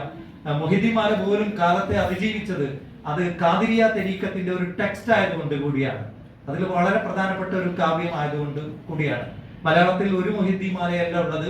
എൻ്റെ ഒരു സുഹൃത്ത് കാലിക്കറ്റ് യൂണിവേഴ്സിറ്റിയിൽ ഇപ്പോൾ PhD ചെയ്യുന്നത് ഈ മുഹിദ്ദീൻ മാലകൾ പോലെയുള്ള മുഹിദ്ദീൻ ഷെയ്ഖിനെ പ്രകീർത്തിക്കുന്ന കാവ്യങ്ങളെ കുറിച്ചാണ്. അദ്ദേഹം പറയുന്നത് 7ഓളം മുഹിദ്ദീൻ മാലകൾ അദ്ദേഹം കണ്ടിട്ടുണ്ട് എന്നാണ്. ഒരു കാവ്യത്തിന്റെ അനേക രൂപങ്ങളല്ല, പലരായി എഴുതിയത്. ഇപ്പൊ തമിഴിലേക്ക് പോകുമ്പോൾ മുഹിദ്ദീൻ പുരാണമുണ്ട്, അവിടെ മുഹിദ്ദീൻ മാലയുണ്ട്, മുഹിദ്ദീൻ മാലൈ എന്ന കൃതി അവിടെയുണ്ട്. അപ്പൊ ആ രീതിയിൽ ധാരാളം കൃതികൾ ഇപ്പൊ എഴുതപ്പെടുന്നു. ഞാൻ പറഞ്ഞു വരുന്നതിലും ഉണ്ടാവുന്നുണ്ട്. അപ്പോ ഇങ്ങനെയുള്ള പല ഘടകങ്ങളും അന്നത്തെ ഏതൊരു എഴുത്തുകാരനെയും സ്വാധീനിക്കുന്ന അല്ലെങ്കിൽ നിർമ്മിക്കുന്ന ഒരു ചരിത്ര പശ്ചാത്തലം കൂടിയാണ്. അതുകൊണ്ട് ഇത്തരം ഞാൻ ഈ പറഞ്ഞ കാര്യങ്ങളിലൂടെ ഒക്കെ തന്നെ ഉബൈദ് സാഹിബ് കടന്നു പോകുന്നുണ്ട്. നമ്മൾ സ്വാതന്ത്ര്യ സമരത്തിൽ അദ്ദേഹത്തിന്റെ പങ്കുണ്ട്. അദ്ദേഹത്തിന്റെ രചനകളിൽ സ്വാതന്ത്ര്യത്തെ കുറിച്ച് അദ്ദേഹം പറയുന്നുണ്ട്. നവോത്ഥാനത്തെ ബേസ് ചെയ്തുകൊണ്ട് അദ്ദേഹം ധാരാളം എഴുതിയിട്ടുണ്ട്. ഇപ്പോ ഇവിടെ നേരത്തെയൊക്കെ സൂചിപ്പിച്ച അദ്ദേഹത്തിന്റെ ഉബൈദ് സാഹിബിന്റെ നേരത്തെ ഇവിടെ പരാമർശിച്ച ഈ പള്ളിക്ക് തീപിടിച്ച പള്ളി എന്ന കാവ്യത്തെ വിലയിരുത്തുമ്പോൾ ഇവിടെ നേരത്തെ പലരും സൂചിപ്പിച്ചു അതിനെക്കുറിച്ച്. അതിൽ വളരെ ഡിഫറെന്റ് ആയ ഒരു വായന നമ്മുടെ വക്കീല് നടത്തിയതിനെ കുറിച്ച് നേരത്തെ MLA അടക്കം സൂചിപ്പിച്ചു. അതിന് അദ്ദേഹം ഇബ്രാഹിം ബേബിന്റെ അതിന് എഴുതിയ പഠനത്തെ അതിൽ നിന്നുള്ള ഒരു ഭാഗം വായിച്ചു. തീർച്ചയായിട്ടും ഓരോ ആൾക്കും ഓരോ തരത്തിൽ വായിക്കാം. ഒരു തിയറി ഉണ്ട്, നിങ്ങൾക്ക് പലർക്കും അറിയാവുന്നതാണ്. റൊളാൻഡ് ബാർത്തിന്റെ വളരെ പ്രസിദ്ധമായ ഒരു തിയറി, എഴുത്തുകാരന്റെ മരണം എന്നൊരു തിയറി ഉണ്ട്. ഒരു കൃതി എഴുതുന്നതോടുകൂടി അയാളിൽ നിന്ന് ആ കൃതി സ്വതന്ത്രമായി കഴിഞ്ഞു. ഇനി വായനക്കാരന് അയാളുടെ ഓരോരുത്തർക്കും ഓരോ തരത്തിൽ വ്യാഖ്യാനിക്കാം. ഒരു കൃതിക്ക് ഒരൊറ്റ വ്യാഖ്യാനമല്ല ഉള്ളത്. ഭാരതീയ സങ്കല്പം അനുസരിച്ച് പറയാറുണ്ട്, ഒരു കുളത്തിൽ ആനന്ദവർദ്ധനൻ പറയുന്നുണ്ട്, ഒരു കുളത്തിൽ ഒരു കല്ലിടുമ്പോൾ അനേകം ഓളങ്ങൾ ഉണ്ടാവുന്നത് പോലെ അനേകം വായനകൾ സാധ്യമാക്കണം ഒരു മികച്ച കൃതി എന്ന്. അതാണ് ഒരു മികച്ച കൃതി എന്ന് പറയുന്നത്. അതുകൊണ്ട് ട്യൂബൈദിന്റെ തീപിടിച്ച പള്ളിക്ക് അനേകം വായനകൾ ഉണ്ടായിത്തീരണം. ഞാനിപ്പോ ഓർത്തത്, ഇപ്പോ ഞാൻ ശ്രദ്ധിച്ചുകൊണ്ടേയിരിക്കുന്ന നേരത്തെ വാട്സപ്പിലൊക്കെ ഗാസയിലേക്ക് സംഘങ്ങളായി കപ്പലുകൾ പോയിക്കൊണ്ടിരിക്കുകയാണ് യൂറോപ്പിൽ നിന്ന്, അല്ലെ? അതിനെ ചിലപ്പോൾ ഇസ്രായേൽ ആക്രമിക്കും, അതിനുള്ള സാധ്യതകളുണ്ട്. അത് ലോകം ഉറ്റുനോക്കിക്കൊണ്ടിരിക്കുകയാണ്. ഏതാനും മണിക്കൂറുകൾ കൊണ്ട് സംഘം ഗാസയിലേക്ക് എത്താൻ പോവാണ്. ഇതിന്റെ പശ്ചാത്തലത്തിൽ ഈ കവിത എങ്ങനെ വായിക്കാം എന്ന് നമുക്ക് നോക്കാം. കാരണം തീപിടിച്ച ഗാസ, ആ ഗാസക്ക് ചുറ്റുമുണ്ട് അറബ് രാജ്യങ്ങൾ, അവിടെയും ഷെയ്ഖന്മാരുണ്ട്, വലിയ പണ്ഡിതന്മാരുണ്ട്, പല സംഘടനകളുണ്ട്. അവരൊക്കെ എത്രത്തോളം മിണ്ടുന്നുണ്ട്, ആരാണ് രക്ഷയ്ക്ക് എത്തുന്നത്, ആരാണ് ശബ്ദിക്കുന്നത്, ആരാ യൂറോപ്പിൽ നിന്നാണ് ഇപ്പൊ വന്നുകൊണ്ടിരിക്കുന്നത്, അല്ലാണ്ട് അറബ് ലോകത്തുനിന്നല്ല. അത് വലിയൊരു ഈ ഒരു പശ്ചാത്തലത്തിൽ ഈ കവിത എങ്ങനെ വായിക്കാം, അങ്ങനെയൊക്കെയുള്ള പുതിയ വായനകൾ വരുന്നു. ഞാൻ പെട്ടെന്ന് ഓർത്തത്, ഈ അടുത്ത കാലത്ത് ഇവിടെ കുറിപ്പ് ഞാൻ എഴുതിയിട്ടുണ്ട്. അതിൽ ഈ കവിതയെ കുറിച്ച് എഴുതിയ ഭാഗം ഞാൻ പെട്ടെന്ന് നോക്കി. ഞാൻ എഴുതിയത് ഇങ്ങനെയാണ്: പള്ളിക്ക് തീപിടിച്ചല്ല ഈ ചെന്തീകെടുത്തുവാൻ ആരുമില്ലേ എന്ന ചോദ്യത്തോടെയാണ് കവിത ആരംഭിക്കുന്നത്. സമുദായം അകപ്പെട്ട നിരവധി സങ്കീർണമായ പ്രശ്നങ്ങളെ ധ്വനിസാന്ദ്രമായി അവതരിപ്പിക്കുന്ന കവിതയാണിത്. സമുദായമാകുന്ന പള്ളിക്ക് തീ പിടിക്കുകയാൽ ഏകോപിപ്പിച്ച് ബാങ്ക് വിളിക്കുവാനാണ് കവി ആഹ്വാനം ചെയ്യുന്നത്. നാട്ടിൽ സമൂഹത്തെ ബാധിക്കുന്ന അപകടങ്ങൾ ഉണ്ടാകുമ്പോൾ കൂട്ട ബാങ്കുലി മുഴക്കുന്ന പതിവുണ്ടല്ലോ. അവിധം സമുദായം അതിഭീകരമായ പ്രശ്ന സങ്കീർണതയെ അഭിമുഖീകരിക്കുന്നു എന്നാണ് ഇവിടെ ധ്വനി. ഇത്തരം ഒരു ഘട്ടത്തിൽ കരുത്തുറ്റ ഒരു നേതാവിനെയും നേതൃത്വത്തെയുമാണ് കവി തേടുന്നത്. എന്നാൽ അങ്ങനെ ഒരു നേതാവിനെ കണ്ടെത്താൻ കഴിയുന്നില്ലെന്ന് കവി വേപത് കൊള്ളുന്നു. എന്നിട്ട് അതിലുള്ള ഒരു ഭാഗം ഞാൻ കോട്ട് ചെയ്യുന്നുണ്ട്. ഞാൻ പെട്ടെന്ന് ഓർത്തു, ഞാൻ എന്തായിരിക്കും ഇതിനെ കുറിച്ച് എഴുതിയത് എന്ന്. ഈദിന്റെ ഖേദം എന്ന വേറൊരു കവിതയുണ്ട്. ഞാൻ കവിത, പാട്ട് ഇങ്ങനെയൊന്നും തരംതിരിക്കുന്നില്ല. അദ്ദേഹത്തിന്റെ കവിതക്കും പാട്ടിനും ഇടയ്ക്കുള്ള ആ മുൽപ്പാല അല്ലെങ്കിൽ ആ ബൗണ്ടറി ലംഘിക്കുന്ന തരത്തിലുള്ളതാണ് ഉബൈദിന്റെ എല്ലാ സൃഷ്ടികളും. അതിൽ പാട്ടിൽ കവിതയുണ്ട്, കവിതയിലും തിരിച്ചും നമുക്ക് പറയാം, കവിതയിലും ചൊല്ലാൻ പറ്റുന്ന തരത്തിലുള്ള കവിതകളാണ് അദ്ദേഹം എഴുതിയിട്ടുള്ളത്. അപ്പോ ഈ കവിതക്ക് അനേകം വായനകൾ ഉണ്ടാവണം. ഒരൊറ്റ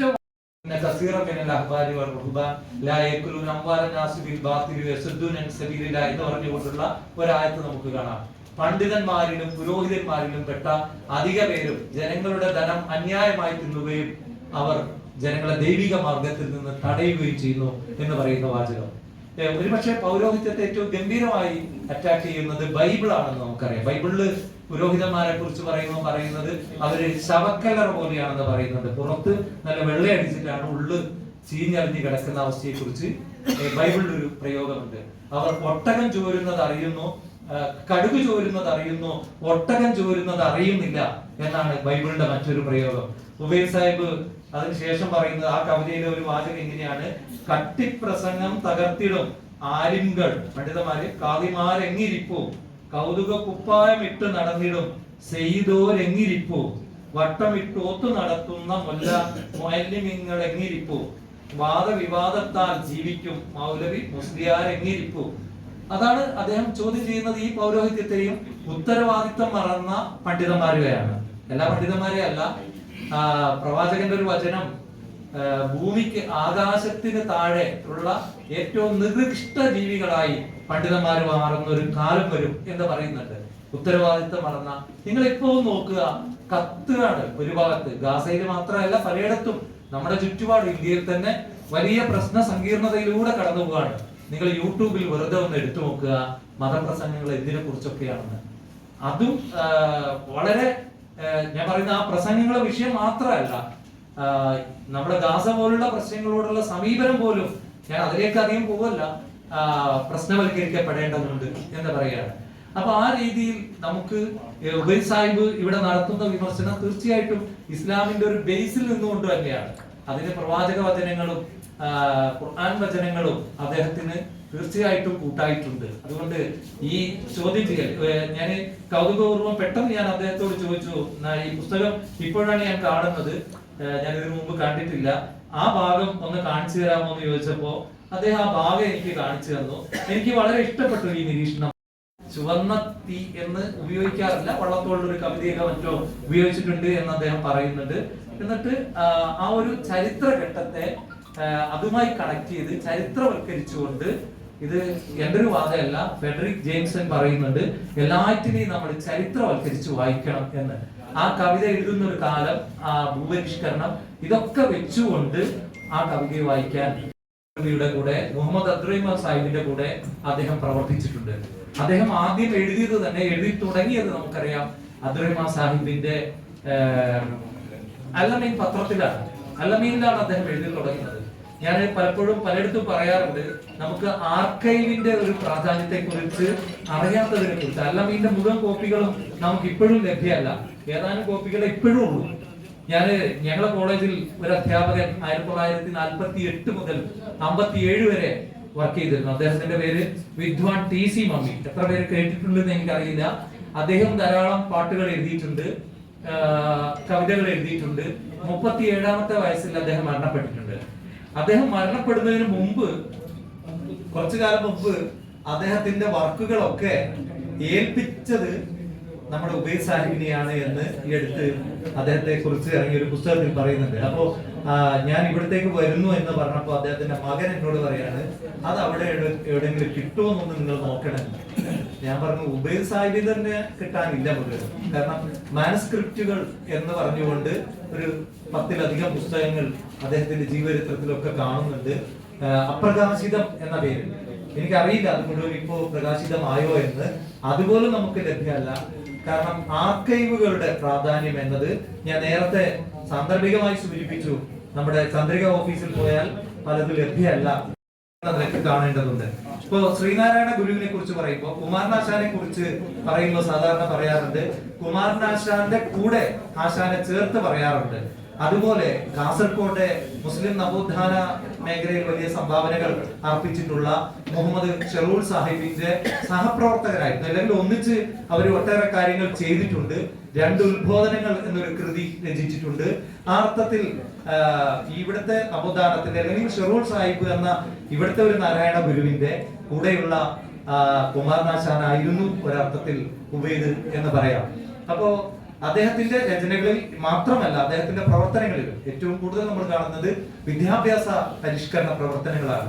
നവോത്ഥാന മൂവ്മെന്റ് കേരളത്തിൽ മുമ്പോട്ട് വെച്ചൊരു പ്രധാന ആശയം, മുസ്ലിം നവോത്ഥാനം പ്രത്യേകിച്ചും വിദ്യാഭ്യാസത്തിന്റെ പ്രാധാന്യമായിരുന്നു. അദ്ദേഹം കുറെ ആത്മകഥ ജീവചരിത്രങ്ങൾ തയ്യാറാക്കിയിട്ടുണ്ട്. നേരത്തെ ഇവിടെ പറഞ്ഞു മാലിക് ഇബ്നു ദിനാറിന്റെ ജീവചരിത്രം മുതൽ നമ്മുടെ സീതി സാഹിബിന്റെ ജീവചരിത്രം വരെ അദ്ദേഹം എഴുതിയിട്ടുണ്ട്. ഞാൻ വർക്ക് ചെയ്യുന്ന ഫറൂഖ് കോളേജിന്റെ സ്ഥാപകൻ തീർച്ചയായിട്ടും സീതി സാഹിബാണ്. ആ സീതി സാഹിബിനെ കുറിച്ച് പലപ്പോഴും നമ്മൾ അധികം പറയാറില്ല എന്നതുകൊണ്ട് അദ്ദേഹം ഈ മേഖലയിൽ വർക്ക് ചെയ്തു. അതുകൊണ്ട് നമ്മൾ ആദ്യം അദ്ദേഹത്തെ അടയാളപ്പെടുത്തേണ്ട ഒരു മേഖല കവി എന്നതൊക്കെ ഇവിടെ വളരെ ഗംഭീരമായി ഫൈസൽ സൂചിപ്പിച്ചു കഴിഞ്ഞു. അതുകൊണ്ട് അതിലേക്കല്ല ഞാൻ പോകുന്നത്. അദ്ദേഹത്തിന്റെ നവോത്ഥാന സംഭാവനകൾ അത് വിദ്യാഭ്യാസ മേഖലയിലടക്കം അദ്ദേഹത്തിന്റെ എഴുത്തിൽ എല്ലാം നമുക്ക് കാണാം. രണ്ടാമതായി മലയാള ഭാഷയിലേക്ക് അദ്ദേഹം സംഭാവന ചെയ്ത മാപ്പിള പദാവലികൾ, ശൂരനാട് കുഞ്ഞമ്പിള്ളയുടെ അദ്ദേഹം അധ്യക്ഷനായിരുന്ന മലയാളം ലെക്സിക്കലിലേക്ക് മാപ്പിള പദങ്ങൾ അദ്ദേഹം നൽകുന്നു. അതൊരു ചെറിയ കാര്യമല്ല. കാരണം ഇപ്പോഴും നമുക്ക് മലയാളം എന്ന് പറയുമ്പോൾ ഒരു സവർണ മലയാളത്തെയാണ് നമ്മൾ അടുത്ത കാലം വരെ മലയാളമായി പരിഗണിച്ചിരുന്നത്.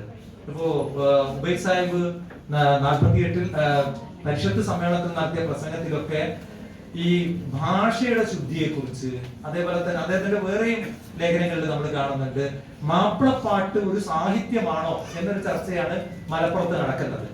അപ്പോ അതൊരു പഴയ കൺസെപ്റ്റാണ്. നേരത്തെ ഭക്ഷണം കഴിക്കുമ്പോൾ സാന്ദർഭികമായിട്ട് ഞങ്ങൾ സംസാരിച്ചൊരു വിഷയം ബഷീർ ആഖ്യാനത്തെ കുറിച്ച് പറയുന്നത്, അല്ലെങ്കിൽ വ്യാകരണത്തെ കളിയാക്കുന്നുണ്ടല്ലോ അദ്ദേഹത്തിന്റെ അനിയനോട് അബ്ദുൽ ഖാദറിനോട്, നിന്റെ ബടുക്കൂസ് ആഖ്യാനം എന്നൊക്കെ ബഷീർ പറയുന്നു.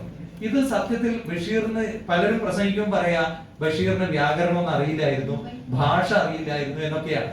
അങ്ങനെയല്ല, ബഷീറിന് നന്നായിട്ട് ഭാഷ അറിയാം, ബഷീറിന് ഇംഗ്ലീഷ് അറിയാം. ബഷീർ ബാല്യകാല സഖി ആദ്യം എഴുതിയത് 500 പേജിൽ ഇംഗ്ലീഷിലാണ്. അതാണ് പിന്നീട് ചുരുക്കി ചുരുക്കി വെട്ടി വെട്ടി അദ്ദേഹം 100 പേജിലേക്ക് അല്ലെങ്കിൽ 120 പേജിലേക്ക് ചുരുക്കുന്നത്. കാസർഗോഡ് നടന്ന പരിഷത്ത് സമ്മേളനത്തിൽ ഉബൈദ് സാഹിബ് വായിച്ച വിടവാങ്ങൽ എന്ന കവിത 20 തവണ മാറ്റിയതായി അദ്ദേഹത്തിന്റെ ജീവചരിത്രത്തിൽ കാണാം. അപ്പോ അങ്ങനെ വെട്ടിച്ചുരുക്കി ഭാഷയെ മിനുക്കുന്ന ഒരു രീതിയുണ്ട്. ഞാൻ പറഞ്ഞു വന്നത് ബഷീറിന്റെ ആഖ്യവും ആഖ്യാതവും അറിയാത്തതുകൊണ്ടല്ല. ബഷീർ ജീവിക്കുന്ന കാലത്ത് അല്ലെങ്കിൽ 40കളിലോ 30കളിലോ അല്ലെങ്കിൽ 50കളിലൊക്കെ മലയാളത്തിലെ വലിയൊരു ചർച്ച ദ്വിതീയാക്ഷരപ്രാസം ഇങ്ങനെയൊക്കെ പറയുന്ന വ്യാകരണ സംബന്ധിയായ അല്ലെങ്കിൽ കാവ്യത്തിന്റെ പുറമോടിയെ കുറിച്ചുള്ളൊരു ചർച്ചയായിരുന്നു നടന്നുകൊണ്ടിരുന്നത്. അതിന് വലിയ കാര്യമൊന്നുമില്ല എന്ന് ബഷീറിന് അറിയാമെന്നുള്ള യാത്രയാണ് ഈ പുസ്തകം. അപ്പോ സാഹിത്യം സ്വദേശപരം എന്ന് പറയുന്ന കാഴ്ചപ്പാട് ഇടതുപക്ഷ പ്രസ്ഥാനങ്ങളൊക്കെ 30കളിലും 40കളിലും ഒക്കെ ജീവൻ സാഹിത്യ പ്രസ്ഥാനത്തിന്റെ ഭാഗമായി മുമ്പോട്ട് വെച്ചൊരു ആശയം കൂടിയാണത്. കല കേവലം കലക്ക് വേണ്ടിയല്ല, കലയുടെ ലക്ഷ്യം അത് സമൂഹത്തിന്റെ പരിവർത്തനത്തിന് വേണ്ടിയാവണം എന്ന കാഴ്ചപ്പാട്. പക്ഷെ ഏറ്റവും ഒടുവിൽ വന്ന ഈ അടുത്ത കാലത്ത് സച്ചിദാനന്ദൻ അതിനെക്കുറിച്ച് എഴുതിയിട്ടുണ്ട്. യൂറോപ്പിൽ വലിയൊരു സംവാദം നടക്കുന്നുണ്ട്. ഈ കല കലക്ക് വേണ്ടിയാണോ? അവിടെ കലയെ രാജാക്കന്മാരും മറ്റും ദുരുപയോഗം ചെയ്ത ഒരു കാലത്ത് കല കലക്ക് വേണ്ടിയാണ്, അല്ലാതെ നിങ്ങൾക്ക് നിങ്ങളുടെ കൊട്ടാരത്തിലെ വാലാട്ടി പട്ടികളല്ല എഴുത്ത് എന്ന് പറയുകയായിരുന്നു അവര് ചെയ്തത്. അതുകൊണ്ട് കല കലക്ക് വേണ്ടി എന്ന് പറഞ്ഞത് ആ അർത്ഥത്തിലാണ് എന്നൊക്കെ പറഞ്ഞുകൊണ്ട് അവര് പുതിയ വ്യാഖ്യാനം വന്നിട്ടുണ്ട്. ഏതായാലും പുരോഗമന പ്രസ്ഥാനങ്ങൾ, പ്രത്യേകിച്ച് ജീവൻ സാഹിത്യ പ്രസ്ഥാനവും പിന്നീട് പുരോഗമന കലാ സാഹിത്യ സംഘവും മുമ്പോട്ട് വെച്ച കല ജീവിതത്തിന് വേണ്ടിയാണ് എന്ന ദർശനം, അങ്ങനെ നമുക്ക് ആ ഒരു അർത്ഥത്തിൽ തന്നെ പറഞ്ഞാൽ ആ ഒരു ആശയത്തിൽ ഊന്നിയുന്ന കവിയായിരുന്നു ഇദ്ദേഹം. കേവലം ഒരു സൗന്ദര്യപക്ഷത്തിൽ നിന്നുകൊണ്ട് എല്ലാറ്റിനെയും നോക്കിക്കാണുകയല്ല, അതിനപ്പുറം ഒരു ആശയത്തിൽ നിന്നുകൊണ്ട്. ആശയം എന്ന് പറയുമ്പോൾ നമുക്ക് 2 ആശയങ്ങളെ സംയോജിപ്പിക്കുന്നതായി കാണാൻ പറ്റുന്നുണ്ട്. ഒന്ന് ഭാരതീയതയാണ്, മറ്റൊന്ന് ഇസ്ലാമാണ്. ഇതിനെ രണ്ടിനെയും കൂട്ടി യോജിപ്പിക്കുന്ന രീതി ഉബൈദ് സാഹിബിന്റെ കവിതകളിൽ അങ്ങോളം ഇങ്ങോളം നമുക്ക് കാണാം. ദാരാ ഷുക്കോവിന്റെ വളരെ പ്രസിദ്ധമായ ഒരു പുസ്തകമുണ്ട്. അതിന്റെ പേര് മജ്മുഉൽ ബഹ്റൈൻ എന്നാണ്. 2 സമുദ്രങ്ങൾക്കിടയിൽ എന്ന് പറയാം. അതില് ഇസ്ലാമിനെയും ഭാരതീയതയുമാണ് കൂട്ടിയോജിപ്പിക്കുക. അതിനുള്ള ശ്രമങ്ങൾ മുമ്പേ നമ്മുടെ സാഹിത്യത്തിൽ ധാരാളം ഉണ്ടായിട്ടുണ്ട്. അപ്പോ 30കളിലും 40കളിലും എഴുതിയ ആളുകൾ, ഞാൻ നേരത്തെ പറഞ്ഞ TC മമ്മി, അദ്ദേഹത്തെയും സാന്ദർഭികമായി ഓർക്കേണ്ടത്. ശേഷമല്ല, അടുത്ത കാലത്തായിട്ട് നമ്മുടെ അബ്ദുറഹ്മാൻ മാങ്ങാട് ഒരു പുസ്തകം എഡിറ്റ് ചെയ്തു. അദ്ദേഹത്തിന്റെ അവിടുന്ന് ഇവിടുന്നൊക്കെ കിട്ടിയ ഏതാനും പാട്ടുകൾ, അതിലും കേരള ഗീതമുണ്ട്. അപ്പോ നമ്മൾ ചരിത്രവൽക്കരിക്കുക എന്ന് പറയുമ്പോൾ നമുക്കറിയാം 56-ൽ കേരളം ഭാഷാടിസ്ഥാനത്തിൽ രൂപീകരിക്കുന്ന ഘട്ടത്തിൽ നമ്മുടെ പ്രമുഖ കവികളെല്ലാം തന്നെ കേരള ഗീതം അല്ലെങ്കിൽ കേരള ഗാനം എന്നൊക്കെ പറഞ്ഞുകൊണ്ട് കവിത എഴുതിയിട്ടുണ്ട്. ടി ഉബൈദ് എഴുതിയതുപോലെ തന്നെ വിദ്വാൻ ടി സി മമ്മി എഴുതിയിട്ടുണ്ട്, പലരും എഴുതിയിട്ടുണ്ട്. അപ്പോ ഉബൈദ് സാഹിബിനെ സംബന്ധിച്ചിടത്തോളം അദ്ദേഹത്തിന്റെ പെറ്റമ്മ എന്ന് പറയുന്നത് മലയാളമാണെങ്കിലും അദ്ദേഹത്തിന്റെ വിടവാങ്ങൽ എന്ന കവിതയിൽ പറയും പോലെ പോറ്റമ്മ തീർച്ചയായിട്ടും കന്നഡയായിരുന്നു. അദ്ദേഹം പഠിച്ചത് കന്നഡ സ്കൂളിലാണെന്ന് ഇവിടെ പലരും സൂചിപ്പിച്ചു. അദ്ദേഹം ആദ്യം എഴുതിയതും കന്നഡയിലാണ്, പിന്നീടാണ് മലയാളത്തിലേക്ക് വരുന്നത്. മലയാളത്തിലേക്ക് അദ്ദേഹം വരിക മാത്രമല്ല, ഈ രണ്ട് ഭാഷകളെയും കൂട്ടിയോജിപ്പിക്കുന്ന ഒരു പാലമായി അദ്ദേഹം വിവർത്തനത്തിലൂടെ അങ്ങനെ ഒരു സ്ഥാനവും കൂടി വഹിക്കുന്നുണ്ട്. മലയാളത്തിൽ നിന്ന് പല കൃതികളും അദ്ദേഹം കന്നഡയിലേക്ക് പരിഭാഷപ്പെടുത്തിയിട്ടുണ്ട്. കന്നഡയിൽ നിന്ന് പല കൃതികളും അദ്ദേഹം മലയാളത്തിലേക്ക് പരിഭാഷപ്പെടുത്തിയിട്ടുണ്ട്. മറ്റു ഭാഷകളിൽ നിന്നും അദ്ദേഹം ഇതേപോലെ പരിഭാഷകൾ നിർവഹിച്ചിട്ടുണ്ട്. അദ്ദേഹം നമുക്ക് വേണമെങ്കിൽ ഇങ്ങനെ ഒരു വാക്ക് പറയാം, അദ്ദേഹം ഒരു ബഹുഭാഷാ പണ്ഡിതനായിരുന്നു. ഉറുദു, അതേപോലെ തന്നെ അറബിയിൽ അദ്ദേഹത്തിന് ഉൽപ്പത്തി ഉണ്ടായിരുന്നു. കന്നഡ അറിയാം, മലയാളം അറിയാം. ഇങ്ങനെ ഒരു 5ഓളം ഭാഷകൾ അദ്ദേഹത്തിന് കൈമുതലായി ഉണ്ടായിരുന്നു. ഇന്ന് ഒരു പ്രത്യേകത കൂടിയുണ്ട്. ഇന്ന് ലോക വിവർത്തന ദിനം കൂടിയാണ്, ട്രാൻസ്ലേഷൻ ദിനം കൂടിയാണ്. ആ ഒരു ദിനത്തിൽ കൂടിയാണ് നമ്മൾ ടി ഉബൈദിനെ അനുസ്മരിക്കുന്നത്. അദ്ദേഹം വള്ളത്തോളിന്റെ കൃതികൾ പരിഭാഷപ്പെടുത്തിയിട്ടുണ്ട്. അതേപോലെ തന്നെ കന്നഡയിൽ നിന്ന് ഇങ്ങോട്ടും പരിഭാഷപ്പെടുത്തുന്നുണ്ട്. ഈ രീതിയിൽ ഭാഷകളെ അങ്ങോട്ടും ഇങ്ങോട്ടും സിലബസിൽ ഉൾപ്പെടുത്തിയതിൽ ഒരു പങ്കിനെ കുറിച്ച് ഞാൻ സിലബസ് കമ്മിറ്റിയുമായി ബന്ധപ്പെട്ട് പ്രവർത്തിച്ചപ്പോ പല കവികളെയും നമ്മൾ ചേർക്കും. അപ്പോ അദ്ദേഹത്തിന് അർഹമായ സ്ഥാനം, കാരണം അദ്ദേഹത്തിന് മലയാളത്തിൽ ഒരു സ്ഥാനമുണ്ട്, അതൊരു ഘട്ടം ഉണ്ട്. ആ ഘട്ടത്തിൽ അദ്ദേഹത്തെ നമ്മൾ ഉൾപ്പെടുത്തി, വിടവാങ്ങൽ എന്ന കവിത അന്ന്. പക്ഷേ എനിക്ക് ഒരു വലിയൊരു അനുഭവമുണ്ട്. അക്കാലത്ത് ഈ അധ്യാപകരുടെ വാട്സപ്പ് ഗ്രൂപ്പിൽ നടത്താൻ, അപ്പൊ നമുക്ക് ഇഷ്ടമുള്ള ഒരു തീം എടുക്കാം. അപ്പൊ ഞങ്ങൾ എടുത്തത് ഉബൈദ് സാഹിബായിരുന്നു. ഒരു വർഷം ഞങ്ങൾ ടി ഉബൈദ് അനുസ്മരണം അല്ല, ടി ഉബൈദിന്റെ കാവ്യപ്രപഞ്ചം എന്ന വിഷയത്തിൽ ഞങ്ങൾ ഒരു സെമിനാർ സംഘടിപ്പിച്ചിട്ടുണ്ട്, ഒരു 1 ഡേ സെമിനാർ, നാഷണൽ സെമിനാർ. അപ്പോ ഈ രീതിയിൽ പുതുതലമുറയിലേക്ക് ഉബൈദ് സാഹിബ് തിരിച്ചു വന്നിരിക്കുകയാണ്. ഞാൻ തിരിച്ചു വരിക എന്ന് പറയുന്നത് പറയുന്ന എനിക്ക് പേടിയുണ്ട്, കാരണം ഇവിടെ ഒരു വിസ്മൃതിയുമില്ല, ഇവിടെ സ്മൃതിയിൽ തന്നെയാണുള്ളത്. പക്ഷെ മലബാറിൽ അങ്ങോട്ടേക്ക് പോകുമ്പോൾ, ഇനി തിരുവനന്തപുരത്തേക്ക് എത്തുമ്പോൾ എത്രത്തോളം ഉബൈദ് സാഹിബ് ഉണ്ട് എന്നൊരു ചോദ്യമുണ്ട്. എനിക്ക് പറയാനുള്ളത്, ഇവിടെ ഇപ്പോ ഉബൈദ് സാഹിബിന്റെ പേരിൽ സ്മാരകം വരുമ്പോ, കലാസാഹിത്യ പഠന കേന്ദ്രം വരുമ്പോ അതിന് ഫണ്ടൊക്കെ ഉണ്ടെങ്കിൽ ചെയ്യേണ്ടത്, നേരത്തെ റഹ്മാൻ ക പറഞ്ഞു അങ്ങോട്ട് പരിപാടികൾ നടത്തുന്നതിനെ കുറിച്ച്, വലിയ ബുദ്ധിമുട്ടൊന്നുമില്ല. ഇപ്പൊ ക്യാമ്പസുകളിൽ നടത്താം, അല്ലാതെയും നടത്താം. ഇതിനൊക്കെ ധാരാളം ആളുകളെ കൂടുതൽ ശ്രദ്ധിക്കപ്പെടാതെ പോകുന്ന അറബി മലയാളം. ഇപ്പൊ ഇവിടെ വേദിയിൽ നമ്മൾ കേട്ടു ഒരുപാട് പുസ്തകങ്ങൾ ലണ്ടനിലും മറ്റു യൂണിവേഴ്സിറ്റികളിലും അറബി മലയാള പുസ്തകം ഉണ്ട്. നാം മാത്രം അറബി മലയാളത്തിന് അത്ര അധികം പ്രാധാന്യം നൽകുന്നില്ല എന്ന ഒരു ദുഃഖബോധം നമുക്ക് വേണം. വളരെ 5,000-8,000 പുസ്തകങ്ങളുള്ള ഒരു ഭാഷയാണ്. അപ്പൊ അങ്ങനെ ഉബൈദിനെ പറ്റി പറയുമ്പോൾ ഇതൊരു കാസർഗോഡിലേക്ക് അയാൾ ഒതുക്കരുത്. കർണാടക, പിന്നെ കർണാടകത്തിൽ ഇങ്ങോട്ട് മഞ്ചേശ്വരം, നമ്മുടെ കേരളത്തിലെ മഞ്ചേശ്വരം, ഇവിടെ കേരളത്തിൽ ഇവിടെ തന്നെ പ്രാദേശികമായി മറ്റു ഭാഷകളിൽ 1-2 കഥകൾ നമുക്ക് അറിയാം. മഞ്ചേശ്വരം ഗോവിന്ദപ്പായി, കയ്യാറ കിഞ്ഞണ്ണറായി. മഞ്ചേശ്വരം ഗോവിന്ദപ്പായി രാഷ്ട്ര പ്രശസ്തി നേടിയ കവിയാണ്. കാസർഗോഡിന്റെ മഞ്ചേശ്വരത്തിന് ഈ ഭാഗത്തിന്റെ ഒരു അഭിമാനവുമാണ്. കന്നഡയിലാണ് അവർ എഴുതിയത്. അപ്പൊ ഈ 2 പേരോട് കൂടി ചേർക്കാൻ അർഹതയുള്ള ഒരു കവിയാണ് ഉബൈദ്. അത് ഉബൈദിന്റെ കൃതി വായിച്ച് കംപ്ലീറ്റ് മനസ്സിലാക്കിയവർക്ക് ഞാൻ മനസ്സിലാക്കിയില്ല, അതുകൊണ്ടാണ് പറയുന്നത്. ഉപകാരപ്പെടുന്നതിനാണ് വിജ്ഞാനം എന്ന് പറയുക. സമൂഹത്തിന് ഉപകാരപ്പെടുന്നത് എന്തോ അതാണ് വിജ്ഞാനം. വലൈസൽ ഇൽമു മാ ഹഫിള, ശേഖരിച്ചു വെച്ചതൊന്നും വിജ്ഞാനമല്ല. ഈ കാലഘട്ടത്തിൽ മാത്രമല്ല, അല്ലാഹുമ്മ ഇന്നാ നഊദു ബിക മിൻ ഇൽമിൻ ലാ യൻഫഅ, ഉപകാരമില്ലാത്ത അറിവിൽ നിന്ന് പടച്ചവൻ എന്നോട് രക്ഷ തേടും. അല്ലാഹുമ്മ ഇന്നി അസ്അലുക ഇൽമൻ നാഫിഅൻ, ഉപകാരമുള്ള അറിവ് എനിക്ക് തരണം എന്നൊക്കെ പ്രാർത്ഥിക്കാൻ നിർദ്ദേശിക്കപ്പെട്ട സമുദായമാണ് നമ്മൾ. അപ്പൊ ആ അർത്ഥത്തിലാണ് ഈ പുസ്തകം പ്രസക്തമാവുന്നത്. BF അബ്ദുറഹ്മാൻ സാഹിബ്, അദ്ദേഹത്തെ ഒരു 5 വർഷത്തിന് ഇപ്പുറത്താണ് ഞാൻ പരിചയപ്പെടുന്നത്.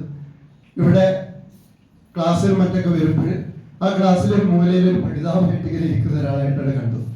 ഇടക്കിടയ്ക്ക് അറബി കവിതകൾ ഇങ്ങനെ കൂട്ടിയും. അപ്പോൾ ഇദ്ദേഹത്തിന് അറബി പുസ്തകം വായിച്ചു. ആ പുസ്തകം വായിച്ചിട്ട് ഉടനെ അദ്ദേഹം പ്രതികരണം അറിയിച്ചു. അടുത്ത് ഒരാഴ്ച മുമ്പ്, അതായത് അതില് അടുക്കള നന്നായാൽ ആരോഗ്യം നന്നാകും എന്നുള്ളൊരു ചാപ്റ്റർ ഉണ്ട്. അതാണ് അദ്ദേഹത്തെ ആകർഷിച്ചത്. അതിനൊരു അറബി കവിതയിലൂടെയാണ് അദ്ദേഹം പ്രതികരിച്ചത്. ഈ പുസ്തകം ഞാൻ വായിച്ചുകൊണ്ടിരിക്കുകയാണ്, ഈ പുസ്തകത്തെ പറ്റി എന്റെ പ്രതികരണം എന്ന് പറഞ്ഞിട്ട് അദ്ദേഹം അറബി കവിതയാണ് ഉദ്ധരിച്ചത്. പിന്നെ എന്താണ് ഈ കാത്തിലത്തൻ من حيث لم يدري أن السم في الدسم. ആളുകൾക്ക് അറിയുന്നുണ്ടോ എത്ര രുചികരമായ ഭക്ഷണം, പക്ഷേ അതൊക്കെ മനുഷ്യനെ കൊല്ലുന്നതും വിഷവുമാണ് എന്ന് എത്ര പേർക്കറിയാം? ഇതാണ് ഈ കവിത. രുചികരമായ എത്രയോ ഭക്ഷണം അത് യഥാർത്ഥത്തിൽ മനുഷ്യനെ കൊല്ലുകയും വിഷവുമാണ് എന്ന് എത്ര പേർക്കറിയാം? അപ്പോൾ ഈ പോസിറ്റീവ് എനർജി എന്ന് പറയുന്ന അടുക്കള നന്നായാൽ ആരോഗ്യം നന്നാകുമെന്നുള്ള ഒരു ചാപ്റ്റർ വായിച്ചപ്പോൾ ഈ തിരക്കിനിടയിലും അദ്ദേഹം വളരെ അപ്രശസ്തരും അപ്രസക്തരുമായ എന്റെ ആ ലേഖനത്തിന് എന്ത് ചെയ്യാണ് പ്രതികരണം, മനോഹരമായ അറബി കവിത. അദ്ദേഹത്തിന് ഒരു നിർദ്ദേശം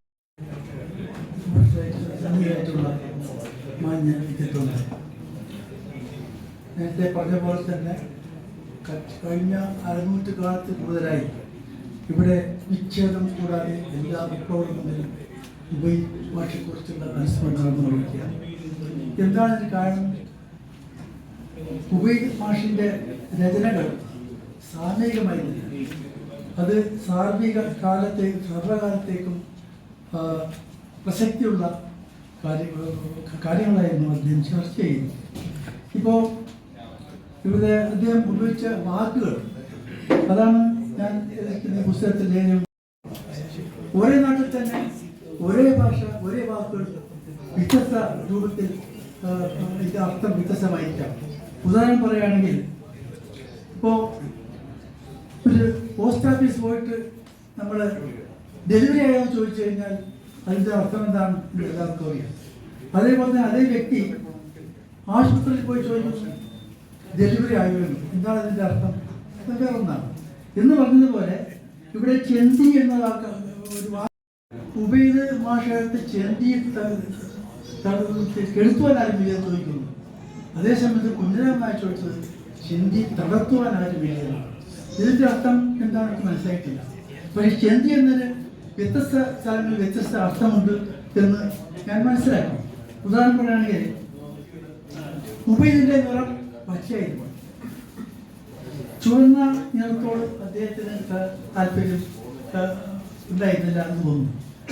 അത് കുഞ്ഞാമാർ പറഞ്ഞിട്ടുണ്ട്. ഉബൈദ് മരിച്ചപ്പോൾ മാറിലെ പച്ച മാൺചിക്കലിൽ അടർന്നു വീണ് പോയി എന്ന് പറയുന്നു. ഉബൈദിന് ഒരു പ്രത്യയശാസ്ത്രം ഉണ്ടായിരുന്നു. ആ പ്രത്യയശാസ്ത്രം കുഞ്ഞാമാഷിന്റെ ഭാഷയിൽ അത് പച്ച നിറമായിരുന്നു.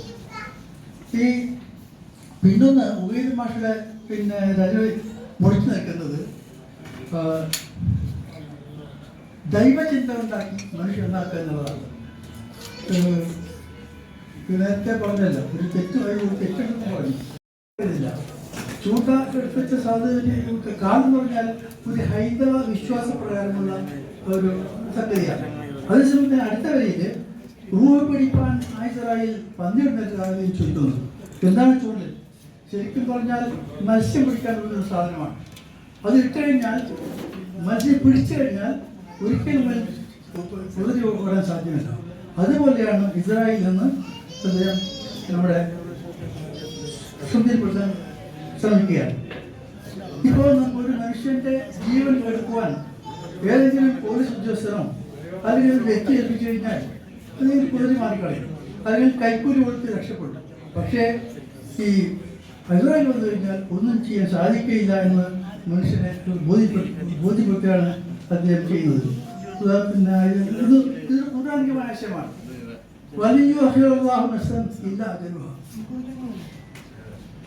മലക്കുൽ മൗത്ത് എത്തിക്കഴിഞ്ഞാൽ യാതൊരു രക്ഷയും നമുക്ക് കുതിരി കൊണ്ടാൻ സാധ്യമല്ല. അങ്ങനെ വിവിധ സ്ഥലങ്ങൾക്ക് അദ്ദേഹം ഈ മനുഷ്യ ദൈവിക ബോധമുണ്ടാക്കി മനുഷ്യൻ നേർവഴിക്ക് നയിക്കുന്നത് അദ്ദേഹത്തെ ഒരുപാട് വേറെ മാപ്പിളപ്പാട്ട് സാഹിത്യത്തിൽ കാണാം. ഇബ്രാഹിം അതിനെ ഒരു സൂഫിയാക്കിയത് ഒരു പെൺകുട്ടിയുടെ ചോദ്യമെന്ന് പറയപ്പെടുന്നു. അതിൽ പല പല കഥയുണ്ടാവാം. അതിലൊന്ന് കേൾക്കാം. ബഹുമാനർ ഒരു നാളിൽ നേരം പുലർച്ചക്ക് ബീരീതാത്തീന്റെ വെളികൊള്ളായിറങ്ങിയുലവി പതിവ് ഇബ്രാഹിം ഒരിക്കൽ പിന്നെ ഉലാത്താൻ പോവുകയാണ്. ചക്രവർത്തിയാണ്. അദ്ദേഹത്തിന് പട്ടാളമുണ്ട്, പിന്നെ അധികാരമുണ്ട്, കിരീടം എല്ലാം ഉണ്ട്. അങ്ങനെയാണ് സുഗലോട് പോയി കഴിഞ്ഞ ചക്രവർത്തി പുറത്തേക്ക് പോകുന്നത്. തിരിച്ചു വരുമ്പോൾ ഒരു ചേതുവാരങ്കിയായ ഒരു പെൺകുട്ടി അദ്ദേഹത്തിന്റെ വിരിപ്പിൽ ഷറഫുറ്റ വിരിപ്പ് തന്നിൽ ദാസിയാളൊരുത്തിയ തലകത്ത്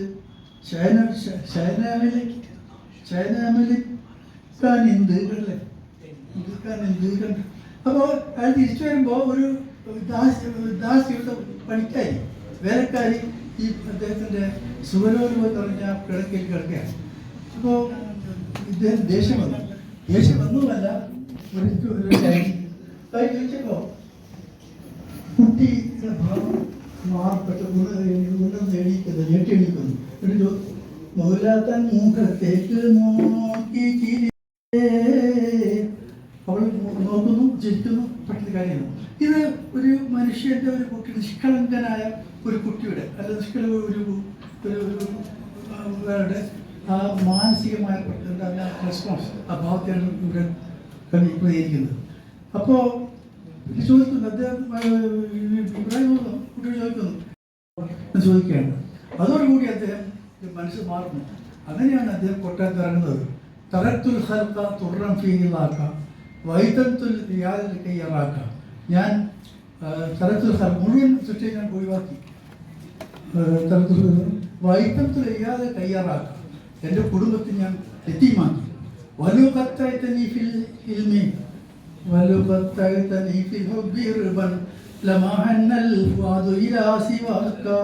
ഞാൻ എൻ്റെ ദൈവ സ്നേഹം കൊണ്ട് കഷ്ണം കഷ്ടാക്കി വെട്ടി മുറിക്കാനും എൻ്റെ ദൈവത്തിൻ്റെ മുമ്പിലേക്ക് അള്ളാഹുവിൻ്റെ മുമ്പിലേക്കാതെ എൻ്റെ മനസ്സിൽ ചാഞ്ഞു പോവുകയില്ല എന്ന് അദ്ദേഹം ഉദ്ധരിച്ചു കൊണ്ടുപോയതായിരുന്നു കവിയുടെ പിന്നെ ലക്ഷ്യം.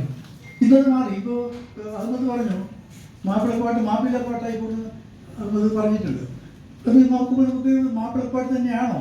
What are the ways to say of the Mappilappattu ചോദിച്ചു കഴിഞ്ഞാൽ ഒന്നും പറയാനില്ല, ഇപ്പോൾ പറയാനില്ല. ഇപ്പോൾ അഭിജിത് സാറ് പിന്നെ വിദേശത്തൊക്കെ വന്ന പല മാപ്പിളപ്പാട്ട് പഠിക്കാൻ ഇന്ത്യയിൽ വന്ന പ്രൊഫസർമാർക്ക് പിന്നെ ഗൈഡായിട്ട് പ്രവർത്തിച്ച ആളാണ്. ഒരാൾ വന്ന് അദ്ദേഹം ചോദിച്ചാൽ എന്ത് പറയും? ഞാനെന്ന് പറയും ഇത് ഒരു മാപ്പിളപ്പാട്ടിൻ്റെ വന്നാലും എന്നുള്ളത് എൻ്റെ വലിയ ആശ്വാസമാണ്. കാര്യം വരെ 27 വരെയേ ഉള്ളൂ. 1-2 കാര്യം പ്രധാനമായിട്ട് വെച്ച് പറഞ്ഞിട്ടുള്ളൂ. ഈ ഉത്തരദേശം ഇങ്ങനെ ഒരു പുസ്തകം അത് ഏറ്റെടുത്തതിനും ഞാൻ നന്ദി പ്രകാശിപ്പിക്കുന്നു. ഉത്തരദേശത്തേക്ക് ബുദ്ധിമുട്ടിയിട്ടുണ്ട്. മുജീബിയാണെങ്കിലും പിന്നെ ഷാജിയാണെങ്കിലും മറ്റുള്ള ആൾക്കാർ ചോദിച്ചിട്ടുണ്ട്. കാരണം ഇത് ചിത്രമല്ലോ. പിന്നെ എനിക്ക് ദുഷ്ടലാക്കുണ്ടായിരുന്നു. കാരണം ഇത് ആദ്യമായിട്ട് ഇറങ്ങുന്ന ഉത്തരദേശം പ്രസിദ്ധ പുസ്തകമാണ്. അപ്പോൾ അവർ പേര് വരുമല്ലോ. ഉത്തരദേശം ആദ്യമായിട്ട് ഇറക്കിയ പുസ്തകം പേര് വരും. ആദ്യമായിട്ട് എൻ്റെ ലേഖനം വന്നത് ഉത്തരം തന്നെയാണ്. അത് കുറേ പിന്നെ അത് ഭാഷയുടെ കാലത്താണ്. അന്ന് ഒരു എഴുത്തുകാരനും പ്രഭാഷകനും പണ്ഡിതനുമൊക്കെയായ ഒരു മുഹമ്മദ് മുഴുമ്പേ ഒരു പ്രശസ്തായ പുസ്തകം, അതായത് റിയാദ് സാലിഹീൻ, അതിന് പരിഭാഷയാണ്. അതിന് ഞാനൊരു ആസ്വാദനം എഴുതി. അത് എഴുതി കൊണ്ടുപോയത് മറ്റേ മുപ്പടെ കയ്യിൽ കൊടുത്തു, അത് തന്നെ കയ്യിൽ. അപ്പോൾ ഓഫീസ് ഇപ്പറാണ്, പ്ലസ് ആദ്യമായിട്ട് നോക്കുന്നതിന് മുമ്പ് തന്നെ അത് തുറന്ന് നോക്കുന്നതിന് മുമ്പ് എന്നോട് പറഞ്ഞു ഇനിയും എഴുതണമെന്ന് പറഞ്ഞു. അത് വല്ലാത്തൊരു മറക്കാൻ പറ്റാത്ത ഒരു അനുഭവമായിരുന്നു. കാരണം സാധാരണ പറയാം നോക്കാം, ഇത് പ്രസിദ്ധിക്കാൻ പറ്റുകയാണെങ്കിൽ ഞാൻ പ്രസിദ്ധീകരിക്കും, അത് തിരിച്ചു തരും എന്നാണ് പറയുക. അപ്പം ഈ നോക്കിയിട്ട് പോലും ഇല്ല. അപ്പോൾ എനിക്ക് വല്ലാത്തൊരു അത്ഭുതം തോന്നി. പിന്നെ ഒന്നിട്ട് വേറെ കാര്യം അത് ഈ ഓർമ്മകളുണ്ട്. ഗണപതിക്ക് സംഭാവന വേറെയാണ്, ഗണപതി പൈക്കൾ സംഭാവന വേറെയാണ്. ഗണപതിക്ക് സംഭാവന ഇതൊരു പിന്നെ പുണ്യമുണ്ടെന്ന് വിചാരിച്ചോണമെന്നാണ്. ഗണപതി വ്യക്തിയാണ്. സംഭാവനം ഉണ്ടോ സംഭാവനം, ഗണപതി പൈക്കുണ്ടോ സംഭാവനം. പിന്നെ പറയും ഗണപതിക്ക് ഉണ്ടോ സംഭാവനം, ജാതി മാത ഒന്നും നോക്കണ്ടപ്പ, ഉണ്ടായാൽ സംഭാവന തരണേയപ്പ, അവൻ കല്യാണം കഴിച്ചിട്ട് ഉണ്ടു അപ്പ. ചടങ്ങ് ചെറുതാണെങ്കിലും ഒരു ഉത്സവ പ്രതി ഉണ്ടാക്കിയ സംഗതിയാണ്. പ്രഗത്ഭന്മാരായ ഒരു ഭാഷാ പണ്ഡിതന്മാർ അതേപോലെ തന്നെ സഹോദരങ്ങൾ ഒത്തുകൂടി ഒരു രസകരമായ സംഭവമായിരുന്നു. ഈ സദസ്സിന് സമയത്തിന് കുറച്ച് ഈ സദസ്സിന് കുറച്ചുകൂടി അവസരം ധൈര്യം കുറച്ച് തന്നിരുന്നെങ്കിൽ എത്ര നന്നായെന്ന് ഞാൻ ചിന്തിച്ചു പോവുകയാണ്. ഏതായാലും നിങ്ങൾക്ക് നന്ദി.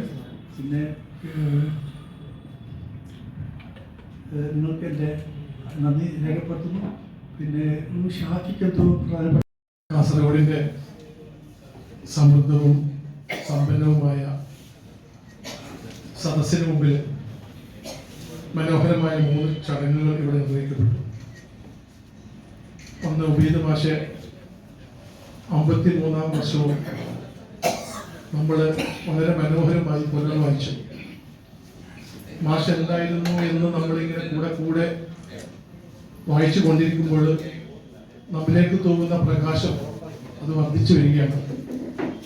ഉബൈദ് മാഷ് എന്ന പ്രകാശം ഇല്ലായിരുന്നുവെങ്കിൽ നമുക്ക് ഇന്ന് ഇവിടെ നെഞ്ചു വിരിച്ച് നിൽക്കാൻ പറ്റില്ലായിരുന്നു. നേരത്തെ പലരും പ്രസംഗിക്കുമ്പോഴും പറഞ്ഞു, ഇതുപോലെ ഉബൈദ് മാഷെ ഓർക്കുന്നത് പോലെ കാസർഗോഡ് മറ്റാരെയും ഓർക്കുന്നില്ല.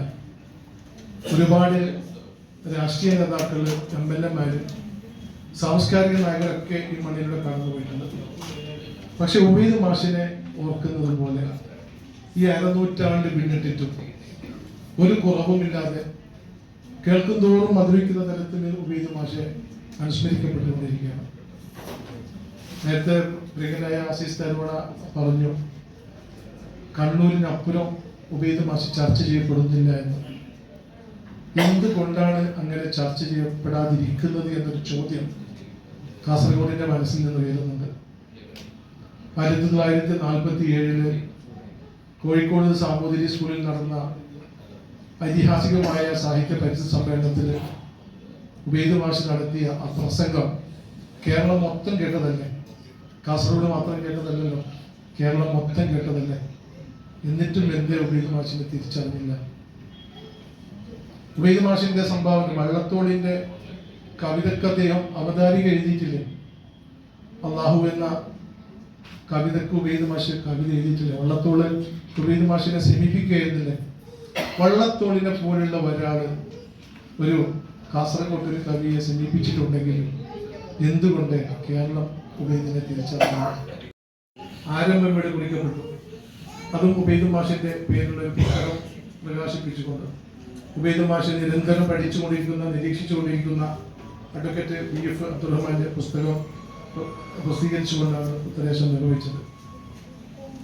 ഇത് ഉത്തരേശം എന്ന പേരിൽ ആദ്യത്തേതാണെങ്കിലും 1972 കാസർഗോഡ് നടന്ന 74 കാസർഗോഡ് നടന്ന 34ാമത് സമസ്ത കേരള സാഹിത്യ പരിഷത്ത് സമ്മേളനത്തിന്റെ ഒരുക്കങ്ങൾക്കിടയിൽ മഹാകവി P. കുഞ്ഞിരാമൻ നായർ അഹമ്മദ് മാഷെ കുറെ രചനകൾ ഏൽപ്പിച്ചിരുന്നു.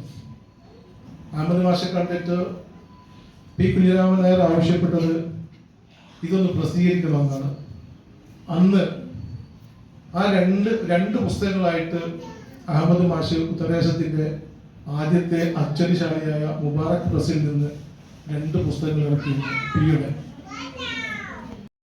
ഒരു പുസ്തകത്തിന്റെ പേര് വസന്തോത്സവം, മറ്റൊന്ന് വസന്താഗ്നി എന്നാണ് പേര്. ഇങ്ങനെ 2 പുസ്തകങ്ങൾ 50 വർഷങ്ങൾക്ക് മുമ്പ് അഹമ്മദ് മാഷ് ഉത്തരേന്ത്യത്തിന്റെ അച്ചടിശാലയിൽ നിന്ന് ഇറക്കിയിരുന്നു. അതിന്റെ ഒരു പുനരാവിഷ്കാരമാണ് ഇതിവിടെ നിർവഹിക്കപ്പെട്ടിരിക്കുന്നത് എന്ന് വേണമെങ്കിൽ നമുക്ക് പറയാൻ പറ്റും. മറ്റൊന്ന് അഡ്വക്കേറ്റ് BF വക്കീലിന്റെ പുസ്തകം പ്രകാശിതമാവുന്നു എന്നുള്ളത് അദ്ദേഹത്തിന്റെ 3ാമത്തെ പുസ്തകമാണിത്. നേരത്തെ സൂചിപ്പിച്ചതുപോലെ 2 നേരത്തെ ഇറങ്ങി. ആദ്യത്തേതും ഉബൈദ് മാഷിനെ കുറിച്ചായിരുന്നു, 2ാമത്തേത് മോയിൻകുട്ടി വൈദ്യരെ കുറിച്ച്, 3ാമത് വീണ്ടും ഉബൈദ് മാഷിനെ കുറിച്ച്. അദ്ദേഹം സൂചിപ്പിച്ചതുപോലെ ചില വിവാദങ്ങൾക്ക് തിരികൊടുത്താവുന്ന തരത്തിലുള്ള ചില പ്രയോഗങ്ങൾ അദ്ദേഹത്തിൻ്റെതായിട്ടുള്ള അഭിപ്രായം എന്ന നിലയിൽ, വിലയിരുത്തൽ എന്ന നിലയിൽ ഇത് നടത്തിയിട്ടുണ്ട്. അത് കേരളം ചർച്ച ചെയ്യട്ടെ, കവികൾ ഒക്കെ ചർച്ച ചെയ്യട്ടെ എന്നാണ് പറയാനുള്ളത്. രവീന്ദ്രൻ പാടിയോട് പറയുകയെന്ന് സംസാരിക്കുമ്പോൾ അതിലെ ഒരു വരി കാണിച്ച് രവി പറഞ്ഞു, ഇത് വേണമെങ്കിൽ ആ തരത്തിൽ സൂചിപ്പിക്കാവുന്നതാണ്. കവികൾ അതൊക്കെ ചർച്ച ചെയ്യട്ടെ, കവികൾക്ക് വിടുകയാണ്. ഏതായാലും മനോഹരമായ സദസ്സാണ് ഇവിടെ. ഏതാണ്ട് 3 മണിക്കൂറോളം നീണ്ടുന്ന ചടങ്ങാണ് ഇവിടെ സംഘടിപ്പിക്കപ്പെട്ടത്. എല്ലാവരോടും ഉബൈദ് ഫൗണ്ടേഷനും കവി പി ഉബൈദ് സ്മാരക കലാ സാഹിത്യ പഠന കേന്ദ്രത്തിനും ഉത്തരേന്ത്യൻ പബ്ലിഷേഴ്സിനും BF വക്കീലിൻ്റെ കുടുംബത്തിനും എല്ലാവരോടും നന്ദിയും കടപ്പാടുമുണ്ട്. ഞങ്ങളിങ്ങനെ കേട്ടിരിക്കുമ്പോൾ തോന്നി പഠന കേന്ദ്രത്തിനും ഉത്തരേന്ത്യൻ പബ്ലിക്കേഷൻസിനും അതുപോലെ തന്നെ അഡ്വക്കേറ്റ് BF-ന്റെ കുടുംബത്തിനുമുള്ള നന്ദി കടപ്പാട് അറിയിക്കുകയാണ്. ഒപ്പം തന്നെ ഈ ചടങ്ങിൽ അധ്യക്ഷത വഹിച്ച പ്രിയങ്കരനായിട്ടുള്ള നമ്മുടെ ഒക്കെ അഹങ്കാരമായിട്ടുള്ള അഭിമാനമായിട്ടുള്ള ഉബൈദ് ഫൗണ്ടേഷന്റെ വൈസ് പ്രസിഡന്റും അതുപോലെ തന്നെ ഉത്തരേന്ത്യത്തിന്റെ കുടുംബാംഗങ്ങളിലൊരാളുമായിട്ടുള്ള റഹ്മാൻ താരങ്ങാടിക്ക് നന്ദി അറിയിക്കുകയാണ്.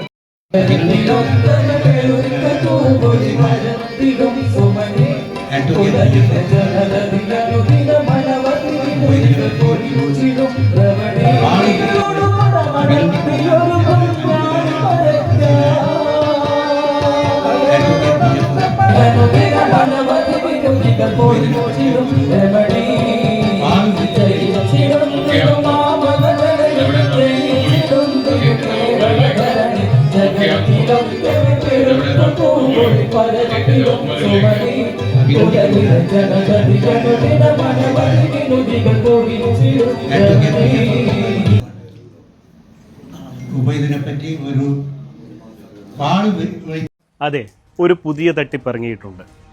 ഗൂഗിൾ പേ, ഫോൺ പേ, UPI അക്കൗണ്ടുകൾ വഴി നിങ്ങൾക്ക് പണം അയച്ചു തരികയും ശേഷം അത് തിരിച്ചയക്കാൻ ഒരു QR കോഡ് നിങ്ങൾക്ക് അയച്ചു തരികയും ചെയ്യും. QR കോഡിൽ നമുക്കവർ അയച്ചു തന്ന തുകയേക്കാൾ വലിയ തുകയായിരിക്കാം അവർ സെറ്റ് ചെയ്തിട്ടുണ്ടാവുക. ശ്രദ്ധിക്കാതെ നമ്മൾ QR കോഡ് സ്കാൻ ചെയ്ത് പണം അയക്കുകയാണെങ്കിൽ നമുക്ക് വലിയ തുക നഷ്ടമാകും. ഇത്തരത്തിൽ അപരിചിതർ പണം മാറി അയച്ചു എന്ന് പറഞ്ഞ് നിങ്ങളെ ബന്ധപ്പെട്ടാൽ ഒരു കാരണവശാലും പണം അവർക്ക് തിരിച്ചയക്കാൻ ശ്രമിക്കരുത്. അവരോട് NPCI വഴി കംപ്ലൈൻറ്റ് രജിസ്റ്റർ ചെയ്യാൻ പറയുക. ഇനി നിങ്ങളാണ് ഇത്തരത്തിൽ പണം മാറി അയച്ചതെങ്കിൽ നിങ്ങൾക്കും NPCI വഴി കംപ്ലൈൻറ്റ് രജിസ്റ്റർ ചെയ്യാവുന്നതാണ്. ഇതിനായി NPCI എന്ന വെബ്സൈറ്റിൽ കയറി കൺസ്യൂമർ എന്ന ഓപ്ഷനിലെ UPI കംപ്ലൈൻറ്റ് ക്ലിക്ക് ചെയ്യുക. ശേഷം കംപ്ലൈൻറ്റിലെ ട്രാൻസാക്ഷൻ എന്ന ഓപ്ഷനിൽ മുഴുവൻ വിവരങ്ങളും നൽകി സബ്മിറ്റ് ചെയ്യുക. തുടർന്ന് NPCI അതോറിറ്റി നിങ്ങളെ ബന്ധപ്പെടുന്നതായിരിക്കും.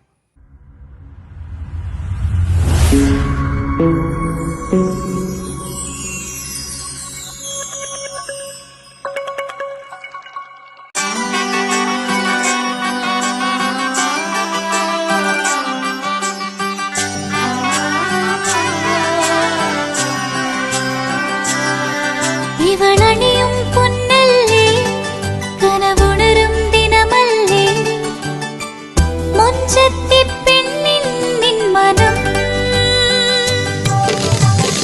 പെണ്ണഴകിനു മിഴിവേകി എന്നെന്നും നിന്നില്ലേ, മാറ്റേറും പൊന്നിൻ താരമേ.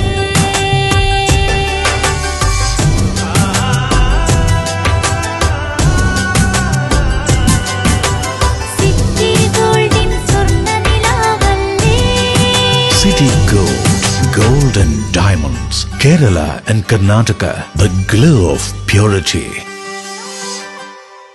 മറിയം ബോഡി ലോഷന് വെല്ലുന്ന ഒരു ലോഷൻ നമ്മുടെ കയ്യിലെത്തിയിട്ടുണ്ട്. അൽ ഫലാജ് പെർഫ്യൂം ഇൻഡസ്ട്രി എന്നുള്ള ബ്രാൻഡിന്റെ മുസ്കാൻ എന്ന് പറഞ്ഞിട്ടുള്ള ഒരു ബോഡി ലോഷൻ ആണ്. ഇതിന്റെ ബോക്സും കാര്യങ്ങളൊക്കെ ഇതാ ഈ രൂപത്തിലാണ്. നല്ലൊരു ഗിഫ്റ്റിംഗ് പ്രസന്റേഷനും കാര്യങ്ങളൊക്കെ കൊടുത്തിട്ടുണ്ട്. ഇവിടെ നല്ലൊരു മുസ്കാൻ എന്ന അറബിയിൽ കാലിഗ്രഫിയും കാര്യങ്ങളൊക്കെ കൊടുത്തിട്ടുണ്ട്. നല്ല ബ്യൂട്ടിഫുൾ ആയിട്ടുള്ള പ്രസന്റേഷൻ കേട്ടോ. ജസ്റ്റ് ഓപ്പൺ ചെയ്തുതരാം. ഈ രൂപത്തിലായിരിക്കും ഇതിന്റെ ഓപ്പണിംഗും പ്രസന്റേഷനും വരുന്നത്. ഇതാണ് മുസ്കാൻ എന്ന് പറഞ്ഞിട്ടുള്ള ബോഡി ലോഷൻ. എന്റെ മോനെ ഇതിന്റെ സ്മെല്ല് സ്നിഫ് ചെയ്യുന്ന വേണം, വേറെ ലെവൽ സ്മെല്ല്. കാരണം മറിയം ബോഡി ലോഷൻ വർഷങ്ങളായിട്ട് ഞാൻ യൂസ് ചെയ്തുകൊണ്ടിരിക്കുന്ന ഒരു ബോഡി ലോഷൻ ആയിരുന്നു. പക്ഷെ മുസ്കാൻ കിട്ടിയതിന് ശേഷം മറിയം ബോഡി ലോഷൻ ഒന്നുമല്ല ചെയ്യുന്ന ഓൾമോസ്റ്റ് ഒരു 99.9% പേരും ഈ ഒരു ഫ്രാഗ്രൻസ് ഇഷ്ടപ്പെടും. കാരണം നല്ലൊരു സ്വീറ്റ് ആയിട്ടുള്ള floral, fruity, vanilla, creamy, candy, milky സ്മെല്ലാണ് മുസ്കാനിൽ വരുന്നത്. വേറെ ലെവൽ സാധനം. ട്രൈ ചെയ്ത് നോക്കി, ഏതായാലും ഡിസപ്പോയിന്റഡ് ആവില്ല. മറിയത്തിനെക്കാട്ടിയും അത്യാവശ്യം നല്ല ലാസ്റ്റിംഗ് കിട്ടുന്നുണ്ട്. ഇത് നിങ്ങൾ GCCയിലൊക്കെ കുളിച്ച് കഴിഞ്ഞ ശേഷം നെക്കിലൊക്കെ അപ്ലൈ ചെയ്യുക. എന്നിട്ട് ക്ലോത്തും കാര്യങ്ങളൊക്കെ ഇട്ട് നിങ്ങൾ ഓഫീസിലൊക്കെ പോയി തിരിച്ചു വന്ന് നിങ്ങൾ ക്ലോത്ത് ചേഞ്ച് ചെയ്യുന്ന സമയത്തും ഈ ഒരു സ്മെല്ല് GCCയിൽ ഫീഡ്ബാക്ക് കിട്ടിയിട്ടുണ്ടെന്ന് അവർ പറഞ്ഞിട്ടുണ്ട്. പിന്നെ അവർ മെയിനായിട്ട് ചെയ്യുന്നത് ഹോൾസെയിലാണ്. ആർക്കെങ്കിലും ബൾക്കായിട്ട് ഹോൾസെയിൽ വേണമെന്നുണ്ടെങ്കിൽ താഴെ കൊടുത്ത് നമ്മളെ കോൺടാക്ട് ചെയ്തോളി. അവർ കാര്യങ്ങളൊക്കെ അറേഞ്ച് ചെയ്യും. ഇനി നാട്ടിലോട്ട് ആർക്കെങ്കിലും ഹോൾസെയിലായിട്ട് വേണമെന്നുണ്ടെങ്കിൽ അതിനെ അവരെ കോൺടാക്ട് ചെയ്തോളി. പിന്നെ പെർഫ്യൂമൊക്കെ ആർക്കെങ്കിലും മാനുഫാക്ചർ ചെയ്യണമെന്നുണ്ടെങ്കിൽ അതുപോലെ പ്രൈവറ്റ് ലാബിലും കാര്യങ്ങളൊക്കെ ചെയ്യണമെന്നുണ്ടെങ്കിൽ ഇവരെ കോൺടാക്ട് ചെയ്യുക. ഏതായാലും താഴെ ഡിസ്ക്രിപ്ഷനിൽ അവരുടെ കംപ്ലീറ്റ് ഡീറ്റെയിൽസ് ഞാൻ കൊടുക്കുന്നുണ്ട്. ഈ സാധനം നിങ്ങൾ ഓർഡർ ചെയ്തോളി. ഓൾ ഓവർ UAE അവരുടെ ഡെലിവറിയും കാര്യങ്ങളൊക്കെ ചെയ്തിടും. വീടായാലും ഇൻഡസ്ട്രിയിലായാലും ബിസിനസ്, വിദ്യാഭ്യാസ സ്ഥാപനങ്ങളോ മതപരമായ സ്ഥാപനങ്ങളോ ആണെങ്കിലും വയറിംഗ് വർക്കുകൾ, HT, LT കണക്ഷൻ എന്നിവയ്ക്ക് ഗവൺമെന്റ് ലൈസൻസ്ഡ് ഇലക്ട്രിക്കൽ കോൺട്രാക്ടറായ പള്ളങ്കോട് ഇലക്ട്രിക്കൽ വർക്സിനെ തന്നെ ഏൽപ്പിക്കണം. പണി കമ്മിറ്റ് ചെയ്ത സമയത്ത് തന്നെ തീർത്തു തരും. കൂടാതെ നിങ്ങളുടെ സ്ഥാപനത്തിൽ അനുമതിയില്ലാതെ ജനറേറ്റർ സ്ഥാപിച്ചിട്ടുണ്ടെങ്കിൽ പള്ളങ്കോട് ഇലക്ട്രിക്കൽ വർക്സിനെ ഏൽപ്പിച്ചോളൂ. എല്ലാവിധ പേപ്പർ വർക്കുകൾ സഹിതം ഉത്തരവാദിത്തത്തോടെ തന്നെ വർക്ക് പൂർത്തിയാക്കാം. കോൺടാക്ട് ചെയ്യൂ 9496 200 200 9497 500 600.